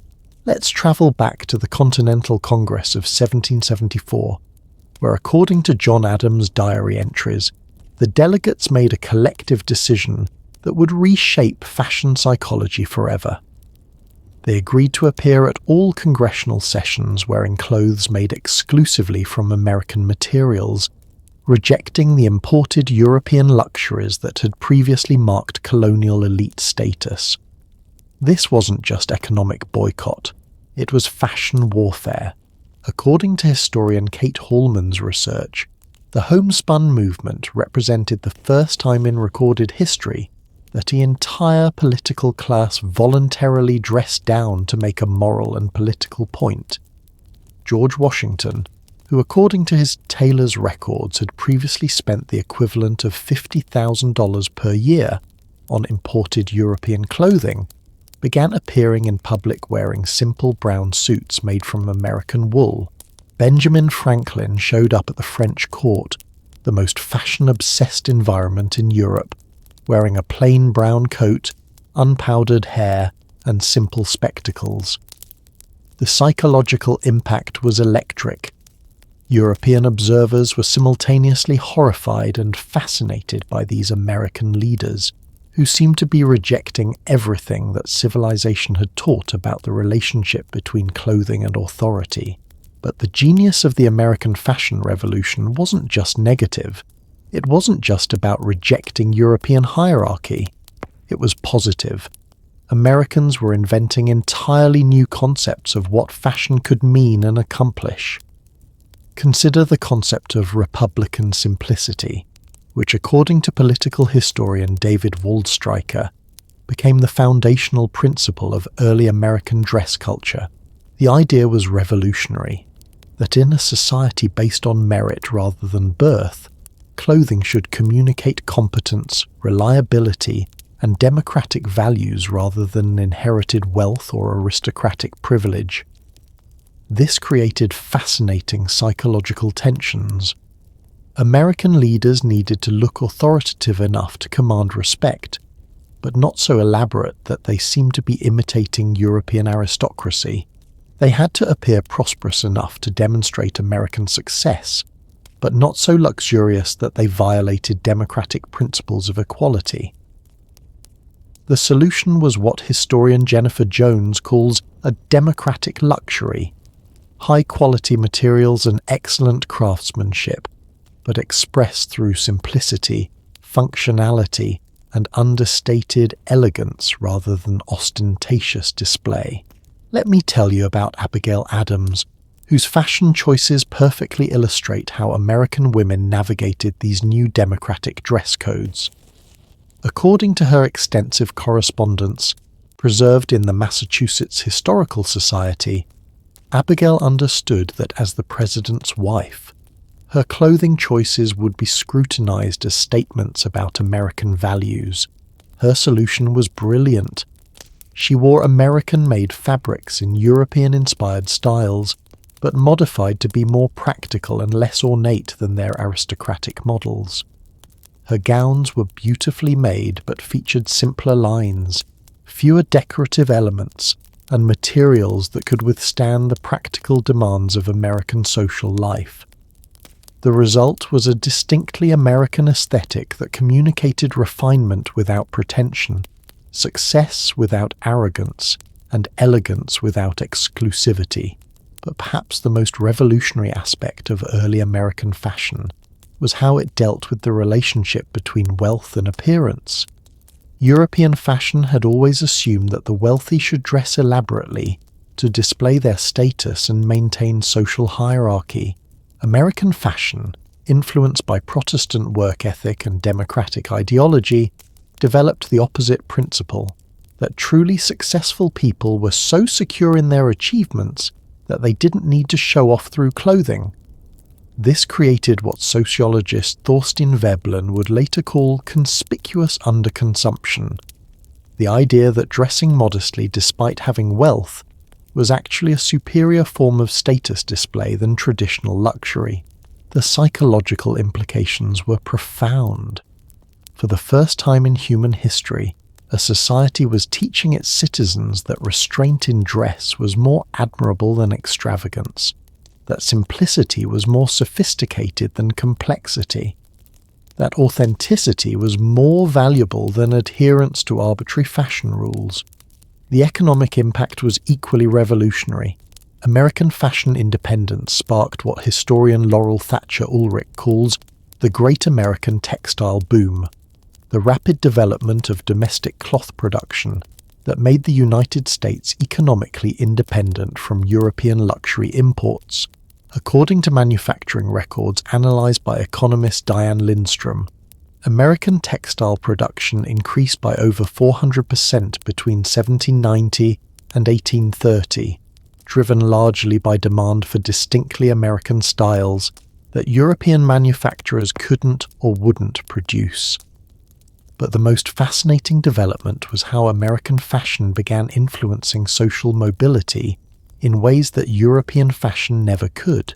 In Europe, according to historian Daniel Roche's research, clothing rules were designed to keep people within their birth social classes.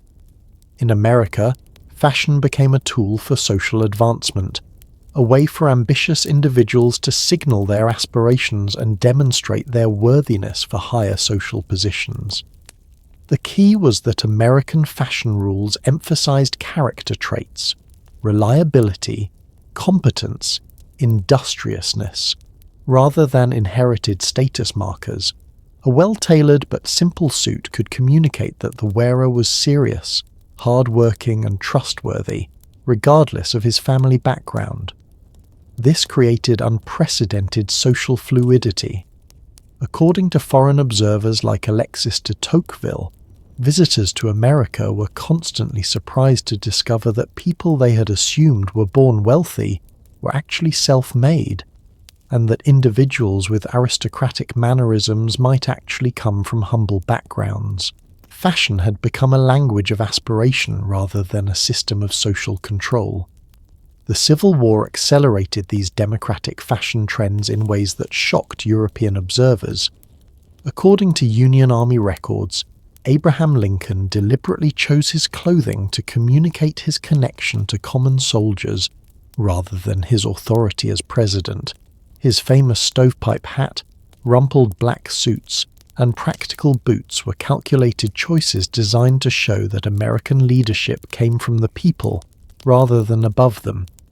European diplomats, accustomed to leaders who used elaborate dress to demonstrate their separation from ordinary citizens, found Lincoln's appearance both admirable and disturbing. But the real fashion revolution was happening in American women's clothing, where democratic principles were creating opportunities for individual expression that would have been impossible in European aristocratic systems. The American separate spheres ideology, the idea that women's proper role was domestic rather than political, paradoxically created more freedom in women's fashion choices because they weren't required to communicate complex political hierarchies through their dress. According to costume historian Joan Severa's research, American women in the mid-19th century had access to a wider variety of acceptable clothing styles, colours, and fabrics than their European counterparts, because American fashion rules prioritized practicality and personal preference over rigid social signaling. The result was the emergence of what fashion historian Patricia Cunningham calls American-style individuality, the idea that personal fashion choices should reflect individual personality and circumstances rather than social class or cultural traditions. This concept would eventually revolutionize global fashion, but its origins were distinctly American. The belief that in a democratic society, people should have the freedom to express themselves through their clothing choices as long as those choices reflected good character and appropriate values. The Gilded Age of the late 19th century tested American democratic fashion principles in fascinating ways. As some Americans became extraordinarily wealthy through industrial success, the question arose, how should democratic fashion accommodate extreme wealth without abandoning egalitarian principles? The answer was the invention of what historian Sven Beckert calls American plutocratic style, a form of luxury display that maintained democratic rhetoric while creating new forms of social hierarchy. Wealthy Americans like the Astors, Vanderbilts, and Carnegies spent enormous sums on clothing and accessories, but they justified this spending through distinctly American concepts: that their success proved American economic opportunity, that their consumption supported American industries, and that their lifestyle demonstrated what democratic capitalism could achieve. According to the social records analysed by historian Maureen Montgomery, Gilded Age fashion became a way of celebrating American achievement rather than inherited European aristocracy. The message was, we dress magnificently not because of who our ancestors were, but because of what we've accomplished in America.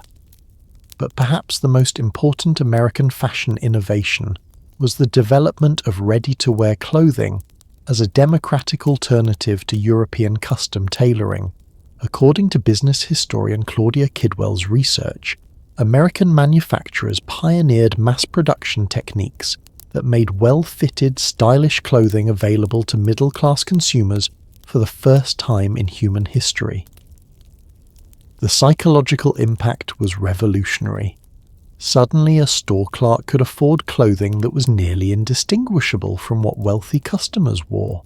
The visual markers that had maintained social hierarchy for centuries were becoming democratically accessible. European observers were fascinated and horrified by this development. According to travel accounts preserved in the British Library, visiting Europeans complained that they couldn't distinguish American social classes by appearance alone, a phenomenon that seemed to threaten the entire concept of social order. But Americans celebrated this democratic invisibility as proof that their society was more meritocratic and egalitarian than European alternatives. The fact that a successful businessman and his employee might dress similarly was seen as evidence of American opportunity and social mobility. The influence of American fashion democracy spread globally through what historian Emily Boer calls democratic fashion diplomacy. American businessmen, diplomats, and tourists carried their distinctive approach to clothing around the world, demonstrating that authority and success didn't require European-style aristocratic display. The result was the gradual erosion of traditional fashion hierarchies throughout the developed world. If Americans could build successful businesses, win wars, and create prosperous societies while wearing relatively simple clothing, what did that say about the necessity of European fashion complexity? The legacy of American fashion revolution lives on in virtually every aspect of contemporary dress culture.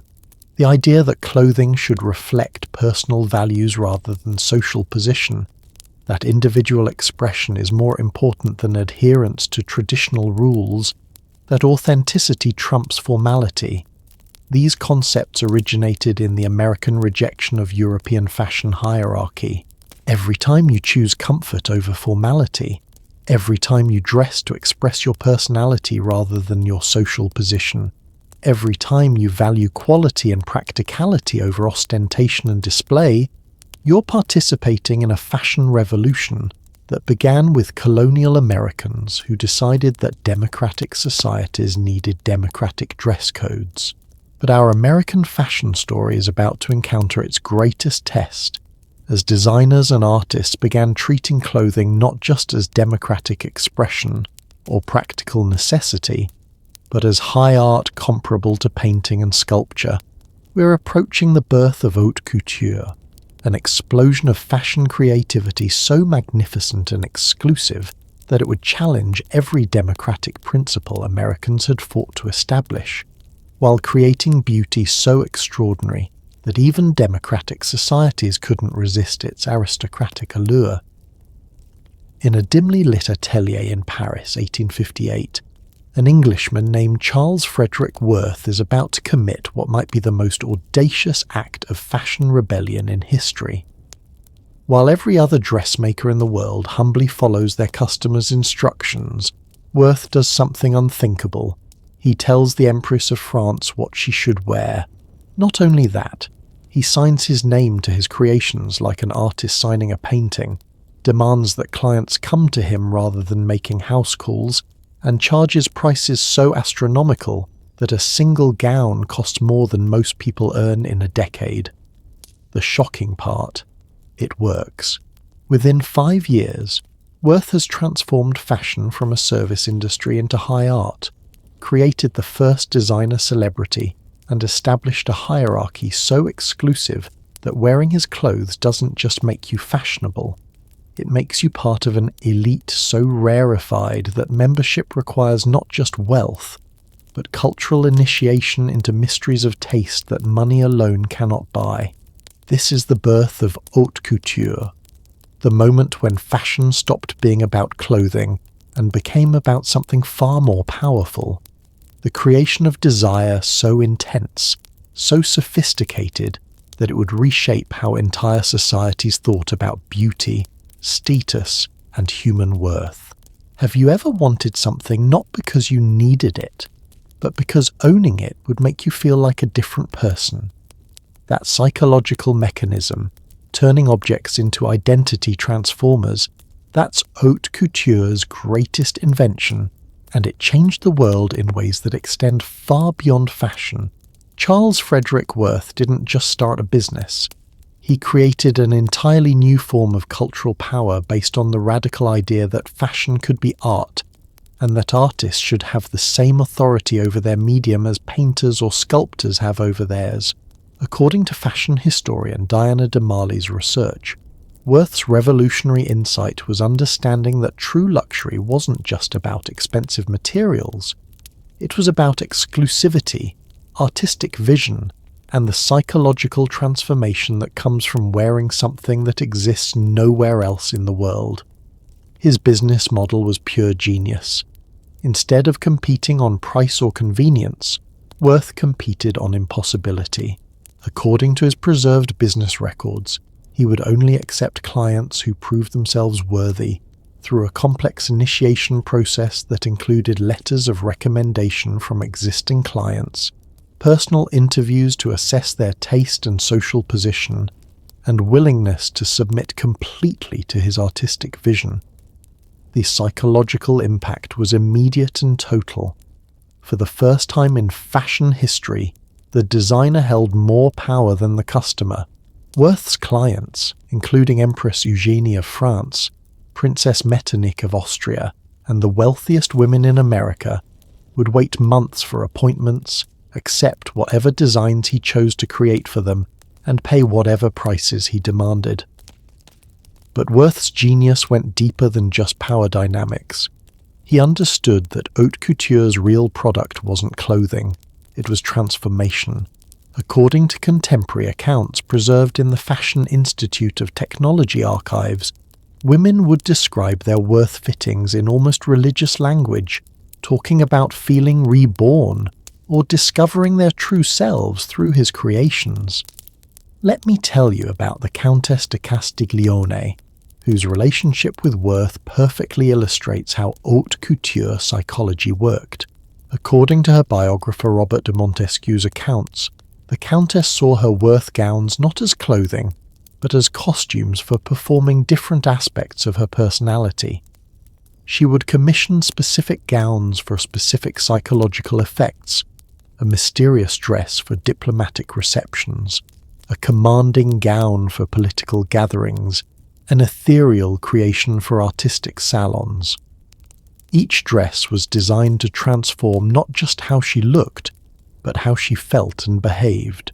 The results were extraordinary. Contemporary observers, according to diplomatic correspondence analysed by historian Alain Decaux, described the Countess as seeming like a different person, depending on which Worth creation she wore. The clothes weren't just reflecting her moods, they were creating them. This psychological sophistication attracted imitators throughout Europe and America, leading to what fashion historian Valerie Steele calls the Great Couture Explosion of the 1870s and 1880s. But the most fascinating development was how haute couture created entirely new forms of social hierarchy that existed parallel to traditional wealth and aristocratic systems. Consider the challenge facing newly wealthy American industrialists in the Gilded Age. According to historian Maureen Montgomery's research, families like the Astors and Vanderbilts had more money than European royalty, but they lacked the cultural sophistication that European high society considered essential for true elite status. Haute couture provided the solution. By commissioning elaborate gowns from Worth and other Parisian designers, American women could purchase not just beautiful clothes, but cultural legitimacy. The clothes served as proof that they possessed the refined taste and artistic sensitivity that European society valued. According to the social records of Ward McAllister, the unofficial arbiter of New York society in the 1880s, having your gowns made in Paris by recognized couturiers became an essential requirement for acceptance into the highest social circles. It wasn't enough to be rich. You had to demonstrate that your wealth was combined with sophisticated aesthetic judgment. But haute couture's most revolutionary innovation was the fashion show. The transformation of clothing presentation into theatrical performance that created new forms of desire and social aspiration. Worth's fashion presentations, according to contemporary accounts by fashion journalist Charles Blanc, were carefully orchestrated spectacles designed to create what we would now recognize as lifestyle marketing. Models didn't just wear the clothes, they embodied aspirational identities that customers could purchase through the garments. The psychological technique was brilliant. Instead of simply showing what the clothes looked like, Worth showed what kind of person you could become by wearing them. Each gown was presented as the key to a more glamorous, sophisticated, powerful version of yourself. The influence spread rapidly. According to business historian Nancy Green's research, by 1900, Paris had over 2,000 couture establishments, employing more than 75,000 people. The city had essentially become a factory for producing luxury identity transformations. But perhaps the most psychologically sophisticated aspect of haute couture was how it created artificial scarcity in an age of industrial abundance. While mass production was making clothing cheaper and more widely available, haute couture moved in the opposite direction, creating garments that were deliberately more expensive, more exclusive, more difficult to obtain than anything that had existed before. According to economic historian Pierre Bourdieu's analysis, this wasn't economically rational, it was psychologically necessary. As material goods became more accessible to the middle class, the wealthy needed new ways to distinguish themselves that couldn't be easily copied or mass-produced. Haute couture provided this through what Bourdieu calls cultural capital, forms of status that required not just money, but education, taste, and social connections to understand and appreciate.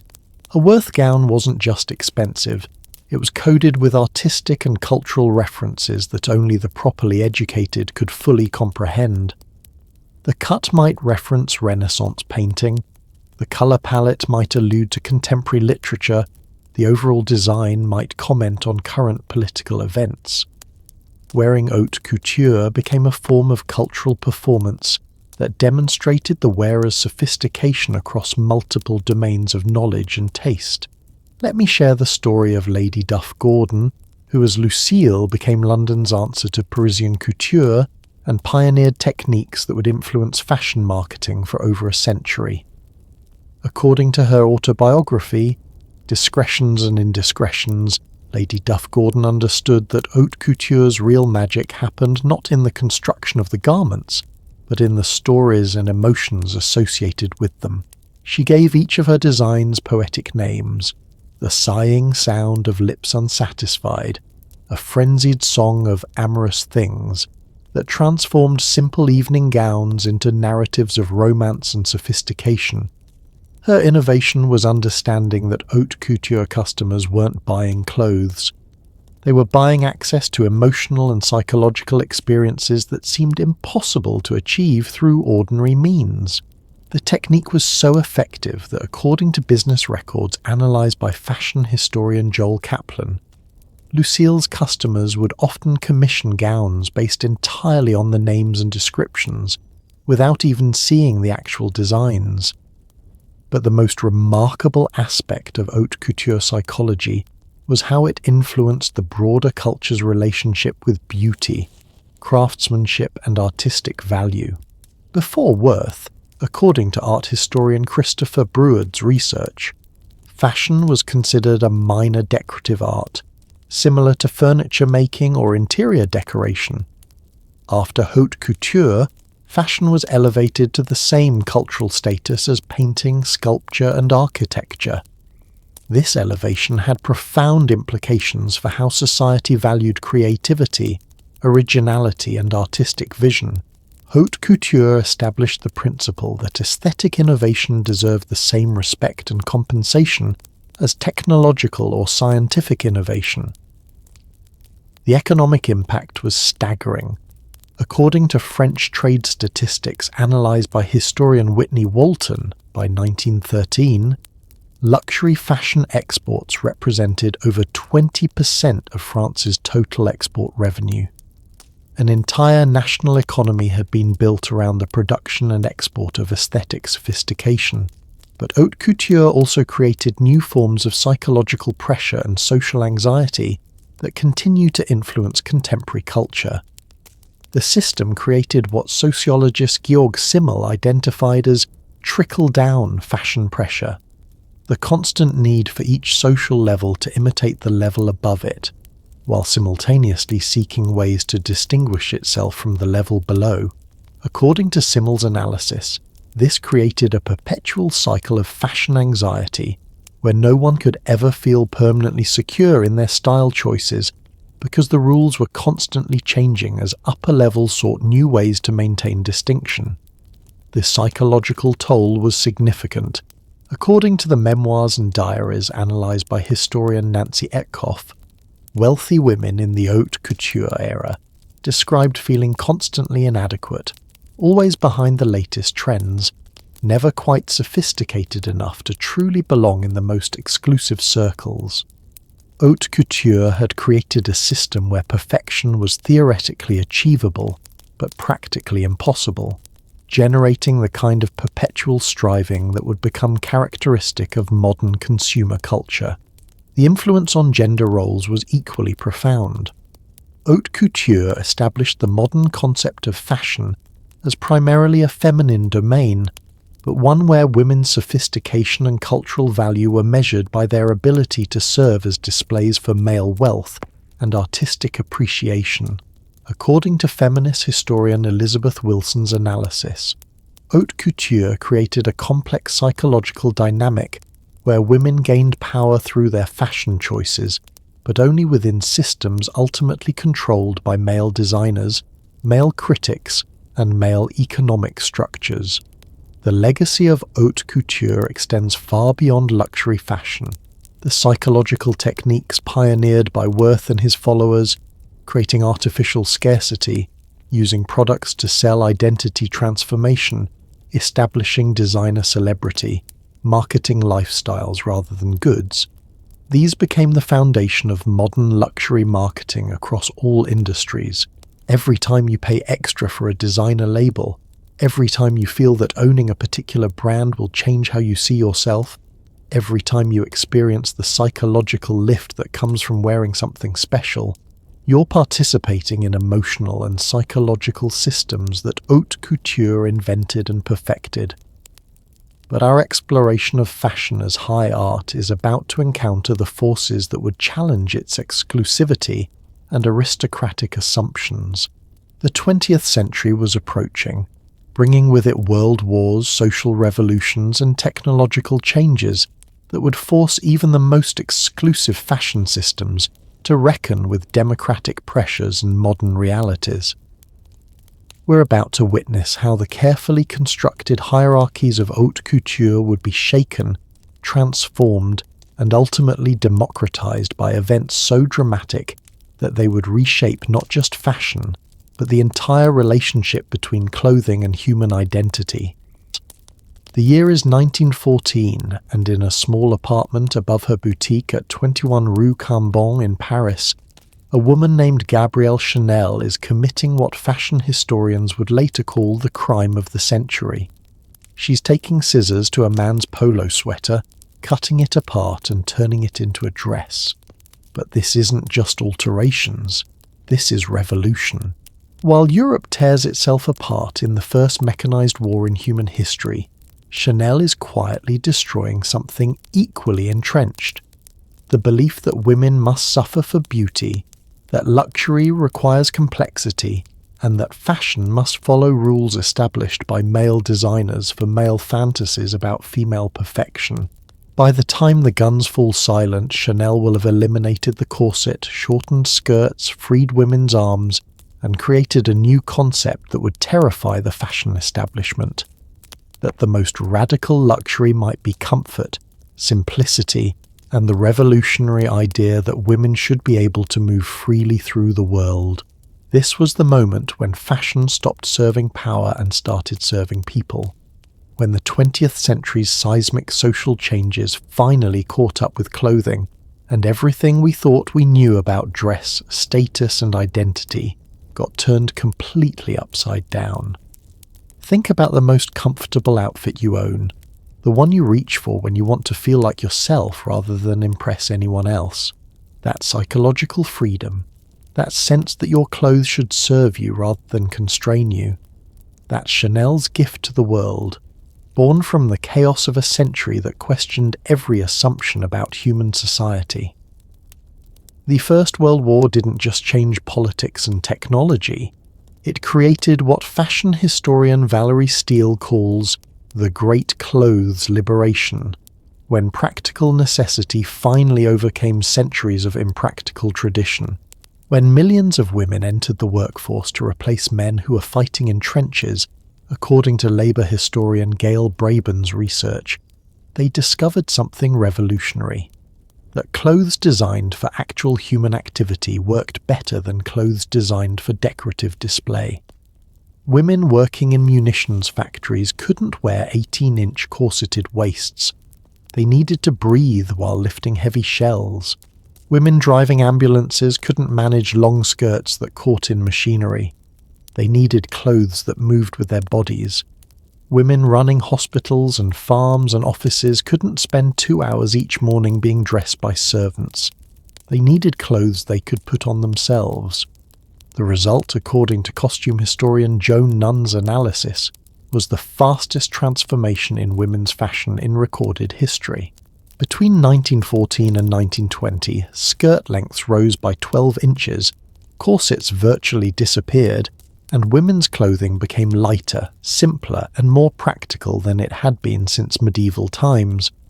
But the most remarkable change wasn't just practical, it was psychological.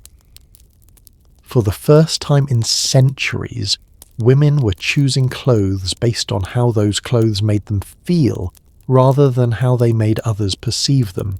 Chanel understood this transformation better than any designer of her generation. According to her biographer Edmond Charles Roux, Chanel had grown up poor, worked with her hands, and experienced firsthand the physical limitations that elaborate clothing imposed on women's lives. Her revolutionary insight wasn't aesthetic, it was empathetic. She designed clothes for women who had things to do, places to go, and lives to live beyond serving as decorative objects for male appreciation. The famous Chanel suit, introduced in 1925, represented everything traditional fashion opposed. According to fashion historian Amy Delahay's research, it was cut like menswear for comfort and mobility, made from jersey fabric that stretched and breathed, designed to be worn without a corset, and intended to look good on women of different ages and body types. Traditional haute couture had been about creating fantasy, clothes for women who lived like beautiful dolls in carefully controlled environments. Chanel's designs were about reality, clothes for women who worked, travelled, and participated actively in modern life. The psychological impact was immediate and profound, according to contemporary accounts analysed by historian Mary Louise Roberts. Women wearing Chanel designs described feeling liberated, authentic, and like myself for the first time. But Chanel wasn't the only revolutionary. The 1920s produced what fashion historian Elizabeth Wilson calls a fashion democracy movement that challenged every aspect of traditional dress hierarchies. The economic boom following World War I, combined with new manufacturing technologies, created unprecedented access to fashionable clothing for middle-class consumers. According to retail historian William Leach's research, department stores began offering Paris-inspired designs at prices that ordinary working women could afford. For the first time in history, a shop girl could wear clothing that was stylistically similar to what wealthy women wore. The visual markers that had maintained social hierarchy for centuries were becoming democratically accessible. But perhaps the most revolutionary development was the emergence of youth culture as a fashion force independent of adult approval. The flapper phenomenon, according to historian Paula Fass's research, represented the first time in recorded history that young people had created their own fashion aesthetic that deliberately rejected their parents' values and style preferences. Flappers wore shorter skirts not because fashion magazines told them to, but because short skirts symbolized their rejection of Victorian moral constraints. They bobbed their hair not because designers recommended it, but because long hair represented the feminine submission they were determined to escape. This was fashion as political statement, as generational rebellion, as identity creation, concepts that were completely new in human experience. The economic crash of 1929 accelerated these democratization trends in unexpected ways. According to fashion economist Yunya Kawamura's analysis, the Depression forced even luxury fashion houses to focus on value, practicality, and accessibility rather than pure exclusivity. Designers discovered that clothes which looked expensive but cost less could be more profitable than clothes that actually were expensive but appealed to tiny markets. This led to innovations in design and manufacturing that made stylish clothing more widely available than ever before. But the real fashion revolution came with World War II, which, according to historian Janice Helland, completely transformed global attitudes toward clothing, consumption, and style. Wartime rationing forced designers to work within severe material restrictions, limited fabric, no metal hardware, restricted colour palettes. The result was what design historian Adrian Forty calls enforced minimalism, a design aesthetic based on making maximum impact with minimal resources. This constraint-based design philosophy produced some of the most influential fashion innovations of the 20th century. Designers learned to create elegance through cut rather than decoration, sophistication through proportion rather than embellishment, luxury through quality rather than quantity. The psychological impact was profound. According to social historian Joanna Bork's research, wartime fashion taught entire populations that true style came from creativity and intelligence rather than money and materials. Women learned to remake old clothes into new styles, to combine basic pieces in creative ways, to find beauty in simplicity and functionality. These skills created what historian Stella Bruzzi calls fashion independence, the ability to create personal style without depending on expensive purchases or expert guidance. The war also created the first truly global fashion trends.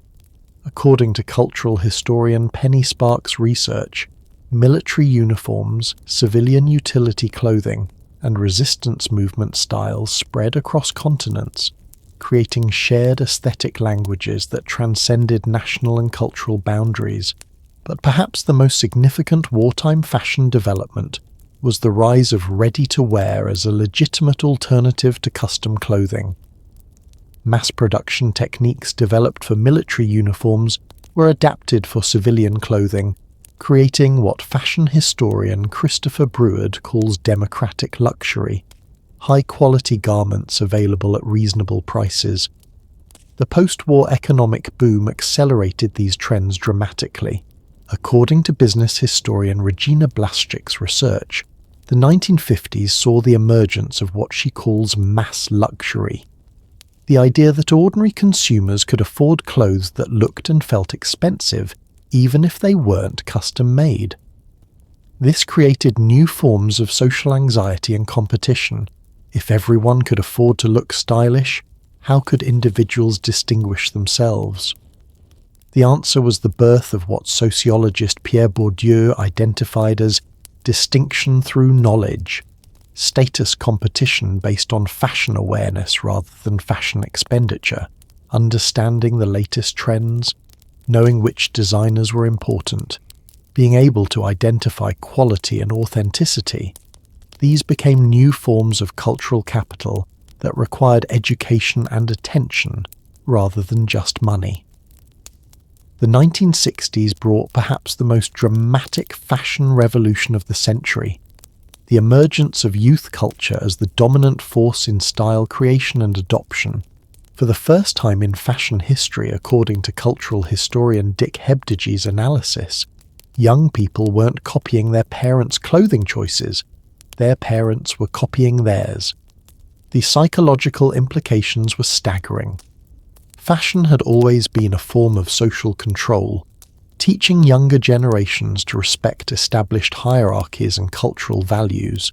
When young people began creating their own fashion rules, they were asserting independence not just in clothing, but in fundamental attitudes toward authority, tradition, and social conformity. The mini-skirt, introduced by Mary Quant in 1965, represented everything traditional fashion opposed: youth over maturity, rebellion over conformity, sexual freedom over moral constraint, individual expression over social regulation. According to fashion historian Amy de la Haye's research, the miniskirt was adopted by young women across all social classes and cultural backgrounds, creating the first truly global fashion trend driven by youth rather than elite culture. But the most profound change was psychological. Young people discovered that they could use clothing to create new identities, to signal membership in subcultures that didn't exist before, to communicate values and attitudes that challenged established social norms. This concept, fashion as identity creation rather than social conformity, would fundamentally transform how all generations thought about clothing and self-expression. The influence of 20th century fashion democratization extends far beyond clothing. The ideas that emerge from this period, that style should serve the wearer rather than restrict them, that fashion should be accessible rather than exclusive, that individuals should be free to create their own aesthetic identities. These concepts influenced architecture, product design, and virtually every aspect of consumer culture. Every time you choose comfort over formality, every time you mix expensive and inexpensive pieces to create your own style, every time you wear something because it makes you feel like yourself, rather than because it follows fashion rules, you're participating in a revolution that began when Chanel took scissors to that polo sweater and decided that women deserved clothes that worked for their lives rather than against them. But our exploration of fashion revolution is about to enter its most complex and fascinating phase, because while the 20th century was democratizing fashion choices, it was also creating entirely new forms of status competition and social signaling. We're approaching the era of brand consciousness, logo obsession, and the psychological warfare of consumer culture, when fashion stopped being about clothes and started being about the stories, dreams, and identities that clever marketers could attach to simple pieces of fabric. The alarm goes off at 5:47 a.m. in a cramped Tokyo apartment, and Kenji Nakamura begins what might be the most expensive morning routine in human history. Not because he's wealthy. He's a 24-year-old convenience store clerk earning close to $200 a month. But he's about to put on an outfit worth more than most people's cars. $800 Supreme hoodie, $500 off-white sneakers, $300 designer socks that no one will see, and a $2,000 limited edition backpack to carry his lunch to work. Kenji has been saving for 8 months, skipping meals and living on instant noodles just to afford these clothes. The shocking part? He'll wear this outfit exactly once before, carefully storing it away, because in the world of modern streetwear, being seen in the same expensive outfit twice is social suicide. What's happening here isn't fashion. It's something far stranger and more powerful, the transformation of clothing into a new form of currency, where the psychological value has become completely disconnected from any rational economic logic. Welcome to contemporary fashion, where a simple white t-shirt can cost $500, where artificial scarcity creates demand for products that nobody actually needs, and where understanding the difference between quiet luxury and loud luxury can determine your social survival in ways that would make medieval nobles weep with envy. Have you ever found yourself wanting something not because you needed it, but because owning it would signal to the world that you're the kind of person who can afford it? That psychological mechanism, the transformation of objects into identity statements, has evolved into the most sophisticated system of social control ever created, and it's reshaping how entire generations think about worth, success, and authenticity. The modern fashion landscape operates on principles that would seem completely insane to every previous era we've explored. We've created a world where scarcity is manufactured artificially, where exclusivity is engineered through marketing rather than actual rarity, and where the psychological value of objects can exceed their practical value by thousands of %. Consider the phenomenon of drop culture, which according to fashion economist Dr. Tomai Sadari represents a complete reversal of traditional retail logic. Instead of making products continuously available to maximize sales, brands like Supreme, Off-White, and Yeezy deliberately limit production, create artificial waiting lists, and design their entire business models around making their products as difficult to obtain as possible. The psychological technique is brilliant and deeply manipulative. According to research by behavioral economist Dr. Dan Ariely, artificial scarcity triggers the same psychological responses as genuine rarity, creating desire that's completely unrelated to the actual value or utility of the products being sold. Supreme's business model, analyzed by retail expert Matthew Williams, generates over $500 million annually by producing items that are intentionally undersupplied.